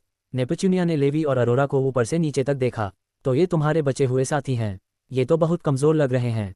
मारिया ने जवाब दिया, कमज़ोर मत समझो, ये हम सब में सबसे स्पेशल हैं। राजियल ने हम सबको यहाँ इकट्ठा किया है। राजियल ने हाथ के इशारे से बात काटी। ठीक है, बहुत देर हो रही है, चलो इसे खत्म करते हैं। उसने अपनी गर्दन घुमाकर उस भीड़ को देखा, लगभग 100 अटलांटियन गार्ड्स और ऑक्टोपस मैन क्रोलियस और उसके आदमी अब थर थर कांप रहे थे। उन्हें समझ नहीं आ रहा था कि यह चांदी जैसे बालों वाला युवक अचानक कहाँ से आया, पर उनकी डेंजर सेंस उन्हें चीख चीख कर बता रही थी कि सामने खड़ा व्यक्ति कोई साधारण इंसान नहीं, बल्कि साक्षात यमराज है। क्रोलियस का दिल इतनी तेजी से धड़क रहा था जैसे सीने से बाहर निकल जाएगा। उसे अपनी मौत साफ दिख रही थी। बस जस्ट ये कौन है? मैं इसे पहचान क्यों नहीं पा रहा? क्रोलियस थरथराते हुए फुसफुसाया। उसे ऐसा महसूस हो रहा था जैसे वह किसी सी लॉर्ड के सामने खड़ा हो। राजियल की आवाज़ ठंडी और सपाट थी। ये पहली बार है कि मेरे नीचे कुछ लोग काम कर रहे हैं, और किसी ने उन्हें चोट पहुंचाने की हिम्मत की। यह मुझे काफ़ी परेशान कर रहा है। हत्यारी मंशा, किलिंग इंटेंट का तांडव। अचानक राजियल के शरीर से एक लाल लहर निकली। यह कोई जादू नहीं था, बल्कि शुद्ध हत्यारी मंशा थी। पानी थरथरा उठा। मारिया और नेपच्यूनिया जैसी शक्तिशाली लड़कियां भी कांपने लगीं। मारिया का दिल सीने से बाहर आने को था। उसे एहसास हुआ कि राजियल अब पहले वाला इंसान नहीं रहा, वह अब एक ऐसा शिकारी था जिसके सामने हर कोई शिकार था। लेकिन लेवी और अरोरा पर इस मंशा का कोई असर नहीं हुआ। राजियल का नियंत्रण इतना सटीक था कि उसके अपनों को खरोंच तक नहीं आई। सामने खड़े सैकड़ों अटलांटियंस के लिए दुनिया बदल गई। उन्हें लगा जैसे वे खून के समंदर में डूब रहे हैं। वे सब एक साथ घुटनों के बल गिर पड़े। राजियल ने अपनी हत्यारी मंशा को रैंक ए तक अपग्रेड कर लिया था। ये वह दबाव था जो अरबों जाने लेने के बाद हासिल होता है। एक सेकंड का संहार। राजियल ने अपनी ब्लैक स्टार स्वॉर्ड की मूठ हिल्ट पर हाथ रखा। क्लिक, तलवार म्यान से बाहर निकली और वह गायब हो गया। मारिया की शैतानी आंखें भी उसकी गति को नहीं पकड़ पाईं। उसे सिर्फ एक लाल चमक दिखी जो बिजली की तरह इधर बधिर दौड़ रही थी। राजियल वापस अपनी जगह पर खड़ा था। तलवार वापस म्यान में गई। क्लिक, और फिर समंदर का पानी लाल होने लगा। मारिया ने नीचे देखा और उसकी रूह कांप गई। वहां मौजूद हर एक अटलांटियन के हाथ, पैर, पंख और टेंटिकल्स कटकर पानी में तैर रहे थे। राजियल ने किसी को नहीं मारा था, पर उसने किसी का भी एक अंग साबुत नहीं छोड़ा था। वे अब सिर्फ तड़पते हुए मांस के लौटे थे। मौत एक दया है, चलो चलें, राजियल ने अरोरा और लेवी से कहा। मारिया ने हैरान होकर पूछा, क्या तुम इन्हें मारोगे नहीं? इन्होंने इन दोनों को तड़पाया है, तुम्हें दया नहीं दिखानी चाहिए। राजियल ने शांति से जवाब दिया, मरना आसान है, जीना मुश्किल है। इन्हें मार देना तो दया होगी। मैं चाहता हूं कि ये बिना अंगों के यहाँ तड़पें, हिल न सकें, शिकार न कर सकें और अपनी हर सांस के साथ पछताएं कि उन्होंने मेरे लोगों को छुआ था। उसने मारिया की आंखों में देखते हुए कहा, बदला एक चुनाव है। मार देना बेस्वाद होता है। मैं चाहता हूं कि मेरा बदला कड़वा और दर्दनाक हो। मैं चाहता हूं कि वे नरक से वापस आएं ताकि मैं उन्हें फिर से नरक भेज सकूं। तुम इस एहसास को नहीं समझोगी, मैंने इसे जिया है। उद्देश्य की स्पष्टता। मारिया समझ गई कि राजियल के भीतर प्रतिशोध की ज्वाला अब धधकने लगी है। तुम किससे बदला लेना चाहते हो? उसने पूछा। राजियल ने एक ठंडी मुस्कान के साथ कहा, पूछ क्यों रही हो जब तुम्हें पहले से ही पता है। मैं उनसे वह सब छीन लूंगा जिसे वे सबसे ज्यादा प्यार करते हैं। राजियल अब उस स्क्रिप्ट को फाड़ने के लिए तैयार था जिसे दुनिया भाग्य कहती थी। 3 दिन पहले सेलिना का पाव। नैन्सी के साथ हुई उस तीखी बहस और थप्पड़ के बाद सेलिना विरेलिन हवेली के सामने खड़ी थी। उसके गाल पर अभी भी एक हल्की टीस थी, पर वह दर्द उसके दिल के बोझ के सामने कुछ भी नहीं था। नैन्सी और सेलेस्टिया ने उसे रोकने की कोशिश की थी, पर वे यह नहीं समझती थी कि एक गुनाह के साथ हर पल जीना कैसा होता है।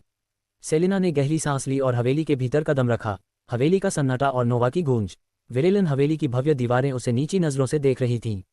सेलिना को किसी गार्ड ने नहीं रोका, पर उसे पता था कि साए में छिपे विरेलिन रक्षक उसे देख रहे हैं। वह सीधे उस तरफ बढ़ी जहां से धातुओं के टकराने की आवाज़ आ रही थी। दरवाज़ा खोलते ही एक शरीर हवा में उड़ता हुआ आया और सेलेना के बगल वाली दीवार से टकराया। धूल और पत्थर के टुकड़े गिरे। वह नोवा थी। तुम्हें मुझे ट्रेनिंग देनी है, मेरा कचरा नहीं करना है, नोवा चिल्लाए। सामने मार्सेला खड़ी थी, जिसकी बैंगनी वर्दी पर एक शिकन तक नहीं थी। मार्सेला ने शांत स्वर में कहा, मालकिन, मेरे साथ ने आदेश दिया है कि मैं तुम में कुछ तमीज भर दूं। मेरा विश्वास करो, ये तुम्हें पीटने में मुझे उतना ही दुख हो रहा है जितना तुम्हें। मार्सेला की आवाज़ में ज़रा भी दुख नहीं था। नोवा चिढ़ गई, बकवास। मार्सेला, मैं जानती हूं कि तुम्हें इसमें बहुत मज़ा आ रहा है। मार्सेला ने अपना चश्मा ठीक किया और सपाट लहजे में कहा, वैसे भी जिस तरह तुम अभी हो, मुझे डर है कि तुम्हें कभी कोई पति नहीं मिलेगा। नोवा और राजियल का रिश्ता। नोवा और मार्सेला की इस नोकझोंक के बीच सेलेना आगे बढ़ी। सेलेना ने नोवा के चेहरे के घावों को अपनी पवित्र होली जादुई रोशनी से ठीक किया।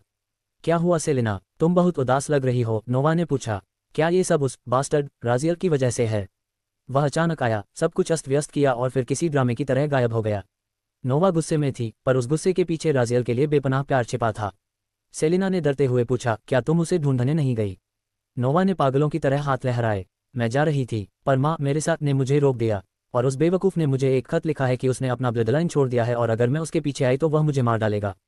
क्या तुम सोच सकती हो, अपनी बड़ी बहन को मारने की धमकी? मैं सच में उसकी टांगें तोड़ देना चाहती हूँ। सेलेना को राहत मिली कि नोवा ने उसे छोड़ा नहीं था, पर उसे यह जानकर हैरानी हुई कि नोवा अपनी माँ से लड़ पड़ी थी और मेरेसा को उसे बेहोश करके रोकना पड़ा था।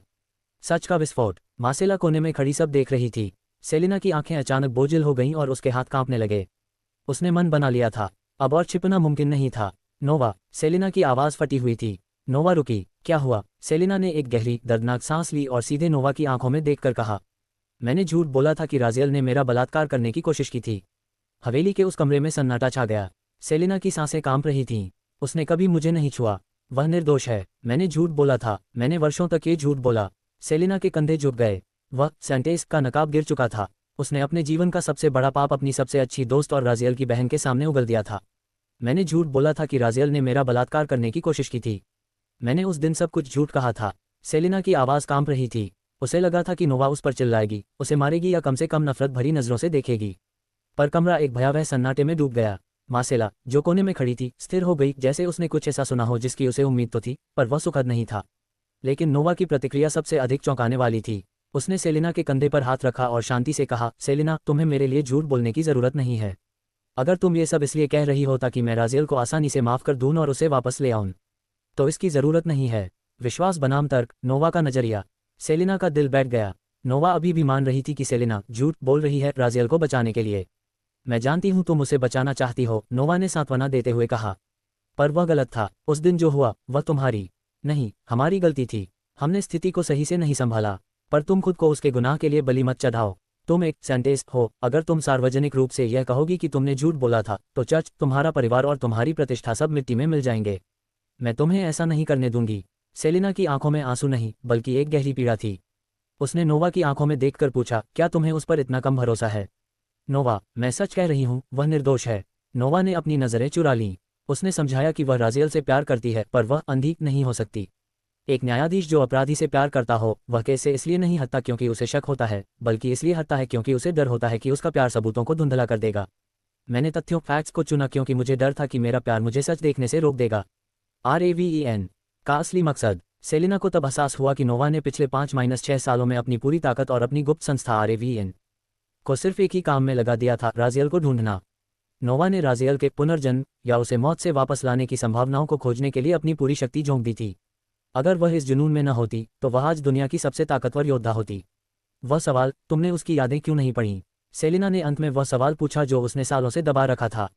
तुमने तथ्यों की बात की, पर सबसे बड़ा तथ्य राजियल के दिमाग में था। तुम उसकी यादें, मेमोरीज पढ़ सकती थी। वह गिड़गिड़ा रहा था कि उसकी यादें देख लो, पर तुमने नहीं देखी। क्यों? नियमों की वजह से। नोवा का चेहरा पीला पड़ गया। उसकी आवाज़ धीमी हो गई। नहीं, मैंने उसकी यादें इसलिए नहीं पढ़ी क्योंकि मैं डरती थी। उसने पहली बार स्वीकार किया, मुझे डर था कि अगर मैंने उसकी यादें देखी और पाया कि वह सच में अपराधी है, तो मेरे भीतर की आखिरी उम्मीद भी मर जाएगी। मैं उस सच के साथ नहीं जी पाती। इसलिए मैंने संदेह, डाउट के साथ जीना चुना। नोवा ने अपनी आंखें बंद कर लीं। उसने राजियल पर भरोसा नहीं किया क्योंकि उसे डर था कि उसका भरोसा टूट जाएगा। नोवा की चेतना सेलेना की यादों के भीतर समा गई, और एक सेकंड भी नहीं लगा। जैसे ही नोवा ने सेलेना के असुरक्षित मन की सीमा लांघी, उसकी दुनिया पलट गई। उसकी आंखें बंद थीं, पर पलकें किसी झटके की तरह कांप रही थीं। उसकी उंगलियां सेलेना के सिर पर जमी थीं, पर नाखून सफ़ेद पड़ चुके थे। नोवा के चेहरे पर एक के बाद एक आंसू गिरने लगे। वह चिल्लाई नहीं, उसने कोई आवाज़ नहीं की, पर उसकी आत्मा के भीतर एक ऐसा विस्फोट हुआ जिसने उसे अंदर से तोड़ दिया। यादों का कोड़ा। नोवा ने अपनी आंखों से वह सब देखा जिसे उसने वर्षों से अनदेखा किया था। उसे राजियल की वह आवाज़ सुनाई दी जब वह उसे 100 कोड़े 100 लैशेस मार रही थी। राजियल चिल्ला रहा था, गिड़गिड़ा रहा था कि वह निर्दोष है, पर नोवा ने कोड़ा नहीं रोका। उसे वह पल याद आया जब राजियल अकादमी वापस आया और उसने नोवा को ऐसे नज़रअंदाज किया जैसे वह कोई अजनबी हो। नोवा को तब लगा था कि राजियल घमंडी और बेवकूफ़ है, पर अब उसे समझ आया राजियल सही था। नोवा को सेलिना और सेलेस्टिया की वह गुप्त बातचीत दिखी। उसे पता चला कि सेलेस्टिया ने सिर्फ अपनी सगाई तोड़ने के लिए राजियल को बलि का बकरा बनाया। और सेलिना, उसने राजियल पर आरोप इसलिए लगाया क्योंकि वह उसे सुरक्षित रखना चाहती थी, उसे अपना बनाना चाहती थी। तथ्य फैक्ट्स झूठ थे, लोग झूठे थे, न्याय एक नाटक था। उन्होंने उस पर भरोसा नहीं किया। नोवा सेलिना की यादों में उस हिस्से तक पहुंची जहां नैन्सी उससे कह रही थी, सेलिना, ये तुम्हारी गलती नहीं थी कि वह अपने परिवार से अलग हुआ। वह उनके फैमिली की गलती थी। उन्होंने उस पर भरोसा नहीं किया। हमने उस पर भरोसा नहीं किया। ये वाक्य नोवा के दिमाग में किसी हथौड़े की तरह गूंजा। राजियल को सिर्फ अपने परिवार के विश्वास की जरूरत थी, पर नोवा ने उसे तथ्यों की कसौटी पर तौला। नोवा का टूटना। नोवा अब और सहन नहीं कर पाए। उसका हाथ सेलिना के सिर से फिसल गया। वह एक कदम पीछे हटी और अचानक एक चित्कार उसके गले से निकली। आह आह! वह दौड़कर अपनी ट्रेन मासेला से लिपट गई और उसके सीने में मुंह छिपाकर पागलों की तरह रोने लगी। वह नोवा, जो कभी नहीं रोती थी, जो लोहे जैसी कठोर थी, वह आज एक घायल जानवर की तरह बिलख रही थी।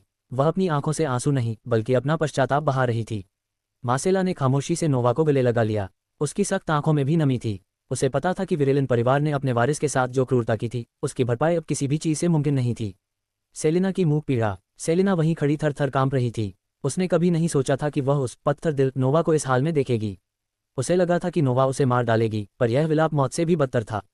सेलिना को एहसास हुआ कि उसने न सिर्फ राजियल की जिंदगी बर्बाद की, बल्कि अपनी सबसे प्यारी बड़ी बहन नोवा के स्तंभ को भी ढहा दिया। कमरे में सिर्फ नोवा के सिसकने की आवाज़ें आ रही थीं। न्याय का तराजू टूट चुका था और पीछे सिर्फ राख बची थी। चटाक थप्पड़ की गूंज पूरे कमरे में किसी कोड़े की तरह सुनाई दी। सेलिना का चेहरा झटके से एक तरफ मुड़ गया। उसके गाल पर नोवा की उंगलियों के निशान उभर आए। खाल फट गई थी और खून की एक महीन धार नीचे गिरने लगी। पर सेलिना टस से मज नहीं हुई। उसने कोई बचाव नहीं किया, बस खामोशी से अपने आंसुओं को बहने दिया। नोवा का हाथ कांप रहा था। मैंने कभी नहीं सोचा था कि तुम ऐसा कुछ कर सकती हो, उसने फटी हुई आवाज़ में कहा। मैंने तुम्हारी रक्षा की, तुम्हें अपनी छोटी बहन की तरह माना, और तुम एक आस्तीन का सांप निकली। सेलिना का आत्मसमर्पण। सेलिना कांपते हुए घुटनों के बल फर्श पर गिर पड़ी। मैं जानती हूँ मैंने क्या किया है। मैं किसी माफ़ी या दया की भीख नहीं मांगूंगी। तुम मुझे जो चाहो सजा दो, मौत भी मंजूर है। उसने फर्श पर अपना सिर टिका दिया। मैं बस एक ही चीज़ मांगती हूँ, राजियल को वापस ले आओ। उसे वह प्यार और परिवार वापस दिलाओ जो मेरी वजह से उसने खो दिया। उसे बचा लो। उसकी आवाज़ में अब कोई उम्मीद नहीं थी, सिर्फ एक खोखली प्रार्थना थी। वह खुद को खत्म मान चुकी थी। नोवा का नया रूप, शांत विभीषिका। नोवा सेलिना के ऊपर खड़ी थी। उसकी आंखों में अब वह पागलपन वाली चमक नहीं थी जो आमतौर पर गुस्से में दिखती थी। वह बिल्कुल स्थिर थी, खौफनाक हद तक शांत। मासेला ने पीछे से टोकते हुए कहा, इसे मारना एक गलती होगी युवा मालकिन। इसके राजनीतिक परिणाम बहुत गंभीर होंगे। नोवा ने मासेला की ओर मुड़कर देखा। उसकी आंखें खाली थीं। मुझे इसके परिवार या चर्च की परवाह नहीं है, और अगर मैं इसे मारना चाहूँ तो तुम भी मुझे नहीं रोक पाओगी। मासेला सन रह गई। उसने जन्म से नोवा को देखा था, पर यह शांत नोवा पहले वाली पागल नोवा से कहीं ज्यादा खतरनाक थी। ऐसा लग रहा था कि नोवा ने कोई ऐसा फैसला कर लिया है जिसे बदलने की ताकत ब्रह्मांड में किसी के पास नहीं है। युद्ध की तैयारी। नोवा ने आदेश दिया, इसे सेलिना को जिंदा रखो। पक्का करो कि यह खुदकुशी न करे, और अगर इसके परिवार से कोई आए तो उन्हें सीधे मना कर दो। अगर वे जबरदस्ती करें तो उन्हें मिटा दो। मासेला हैरान थी। नोवा ने सेलिना को मारा नहीं, पर उसका ये दयालुता वाला रुख नहीं था। नोवा ने ठंडे स्वर में कहा, मैं मरहम लगाने वाली भावनाओं के लिए नहीं बनी हूं, पर यह मेरे भाई का मामला है। मुझे उसे निर्दोष साबित करना है, और उन सबको उसके सामने घुटनों पर लाना है जिन्हें उसने कभी अपना माना था। नोवा ने आगे कहा, सभी गुटों की जानकारी निकालो, शाही परिवार, इंपेरियल फैमिली की भी, हर कमजोरी, हर राज, सब कुछ मुझे एक रिपोर्ट में चाहिए। युद्ध की तैयारी करो। मैं उसकी बहन कहलाने के लायक नहीं। मासेला ने पूछा, क्या आप अब भाई को ढूंढने जा रही हैं? नोवा रुकी, पर मुड़ी नहीं। नहीं, मैं उसके सामने तब तक नहीं जाऊंगी जब तक मैं सबकी आंखों के सामने उसकी बेगुनाही साबित न कर दूं। मेरे पास अभी उसे भाई कहने का या उससे माफ़ी मांगने का चेहरा नहीं है। मैं उस अधिकार को फिर से कमाऊंगी, चाहे इसके लिए मुझे पूरे साम्राज्य को ही क्यों न जलाना पड़े। नोवा ने सेलिना की ओर एक आखिरी बार देखा और कहा, आज से तुम मेरे लिए मर चुकी हो। तुम अब मेरी बहन नहीं रही। सेलिना सिर्फ सिसकती रही, मुझे माफ़ कर दो, मुझे माफ़ कर दो। अगला लक्ष्य, नैन्सी। नोवा कमरे से बाहर निकलते हुए बोली, मैं नैन्सी को ढूंढने जा रही हूँ। सेलिना की यादों में मैंने कुछ ऐसा देखा जो उसने खुद महसूस नहीं किया। नैन्सी को कुछ पता है, और राजियल किसी बड़े खतरे में है। नोवा अब रुकने वाली नहीं थी। उसे पता था कि नैन्सी ने वह सच देख लिया था जिसे उसकी अपनी माँ और बहन नहीं देख पाई थीं। ड्रैगनवीवर कैसल, ड्रैगनवीवर कैसल, कृपया इस तरफ मैडम। लाल वर्दी पहने ड्रैगनवीवर गार्ड के माथे पर पसीना था। कुछ ही मिनट पहले नोवा विरेलन ने आसमान से उतरकर महल के मुख्य द्वार पर इतनी जोर से प्रहार किया था कि पूरी किलेबंदी हिल गई थी। महल में वॉर अलर्ट जारी कर दिया गया था, पर जब पता चला कि वह नोवा है तो डर और बढ़ गया। नोवा ने शांति से कहा था, मैं बात करने आई हूँ, लड़ने नहीं। गार्ड ने उसे एक विशाल ट्रेनिंग हॉल तक पहुंचाया और राहत की सांस लेते हुए अपने पद पर लौट गई। उसे लगा उसने किसी जंगली जानवर को पिंजरे में सुरक्षित पहुंचा दिया है। चुने हुए नायक का नया रूप अरेन। हॉल के बीचों बीच दो लोग खड़े थे। पहला था अरेन ड्रैगनवीवर।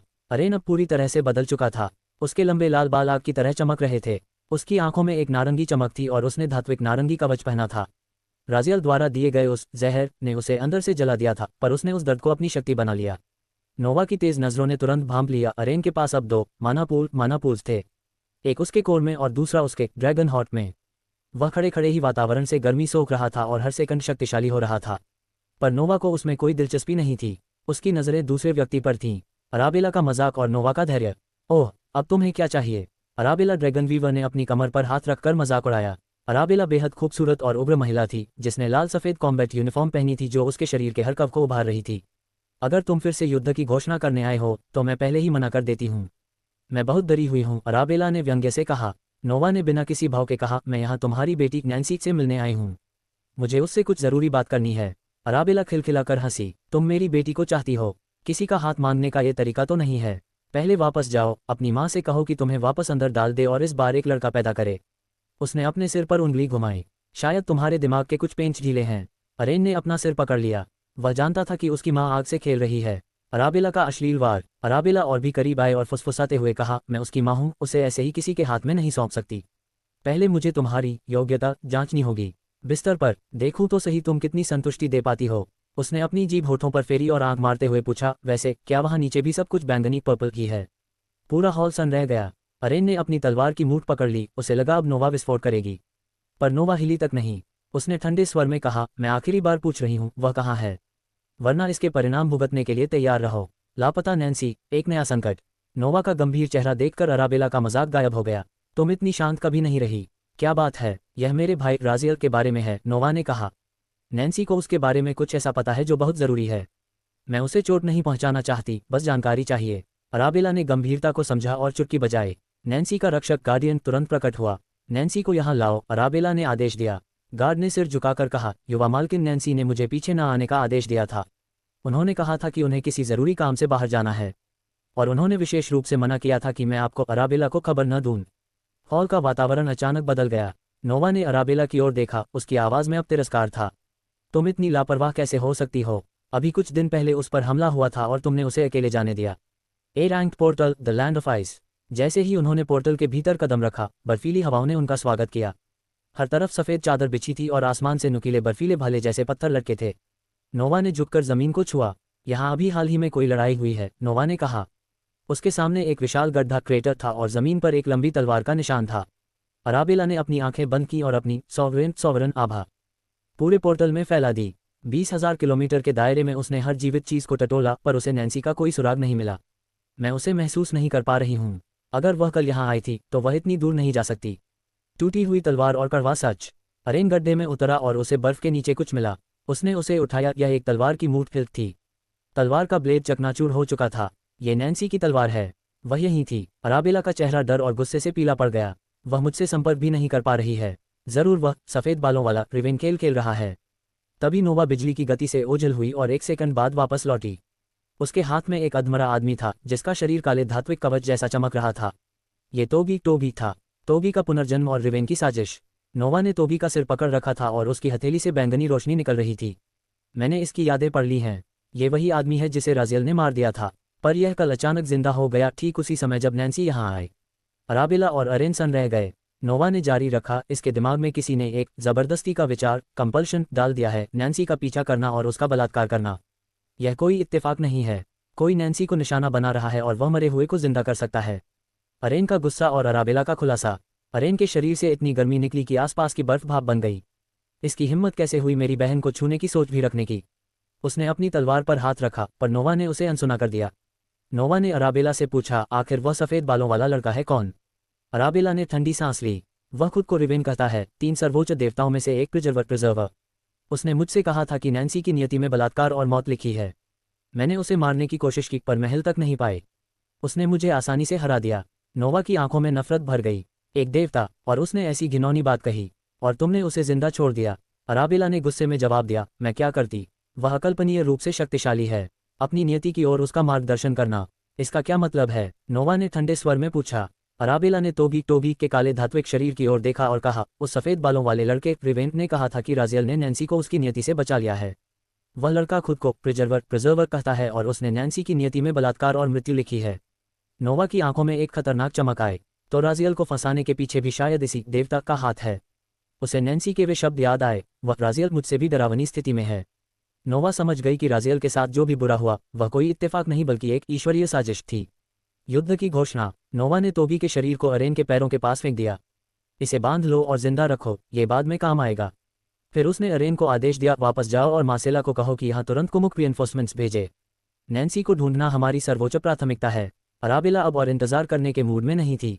उसने अपनी ड्यूक हाउस की प्लेटिनम मुद्रा एम्बलम अरेन की ओर फेंकी। अरेन, वापस जाओ और सभी ड्यूक परिवारों को सूचित करो, मैं औपचारिक रूप से मदद की मांग कर रही हूँ। अराबेला की आवाज़ पूरे पोर्टल में गूंजी। साम्राज्य में एक घुसपैठिया घुसा है और मैं चाहती हूँ कि सभी ड्यूक्स खुद यहाँ आएं। बुलाए गए नाम। अराबेला ने उन नामों को पुकारा जो पूरे महाद्वीप को हिला सकते थे। मेरिसा विरेलिन, राजियल की माँ, सेराफिना फेरेलिथ, मैक्सिमस ल्यूमिनस, और यहाँ तक कि साम्राज्य की महारानी इंपेरियल एम्प्रेस की उपस्थिति की भी मांग की गई। ड्रैगन वीवर की हर टुकड़ी को वापस बुलाओ। उन बुजुर्गों एल्डर्स को जगाओ जो बंद ट्रेनिंग में हैं। उस कमीने रिवेन की मौत तक मुझे चैन नहीं आएगा। अराबेला की ममता अब एक विनाशकारी ज्वाला बन चुकी थी। नोवा मुस्कुराए। अराबेला, मुझे तुम्हारा स्टाइल पसंद आ रहा है। रिवेन की मुसीबत। दूर जंगल में एक पेड़ की टहनी पर रिवेन बैठा था। उसके नीचे नैन्सी अधमरी हालत में पड़ी थी। उसका शरीर जहर और चोटों से नीला पड़ रहा था। रिवेन ने नोवा और अराबेला की सारी बातें सुन ली थीं। आई एम सो एफकर्ड, रिवेन ने अपना सिर पकड़ते हुए कहा। रिवेन जानता था कि वह शक्तिशाली है, पर वह शरीर उसका असली रूप नहीं बल्कि एक नश्वर बर्तन, मॉडल वेसल था। अराबेला को रोकने में ही वह अपनी काफ़ी ऊर्जा खर्च कर चुका था। अगर पूरी दुनिया के ड्यूक्स और महारानी एक साथ आ गए तो उसका ये रूप टिक नहीं पाएगा। कहानी अभी बाकी है मेरे दोस्त। सुप्रीम सिस्टम के और अपडेट्स के लिए लाइक करें और सब्सक्राइब बटन दबाना ना भूलें।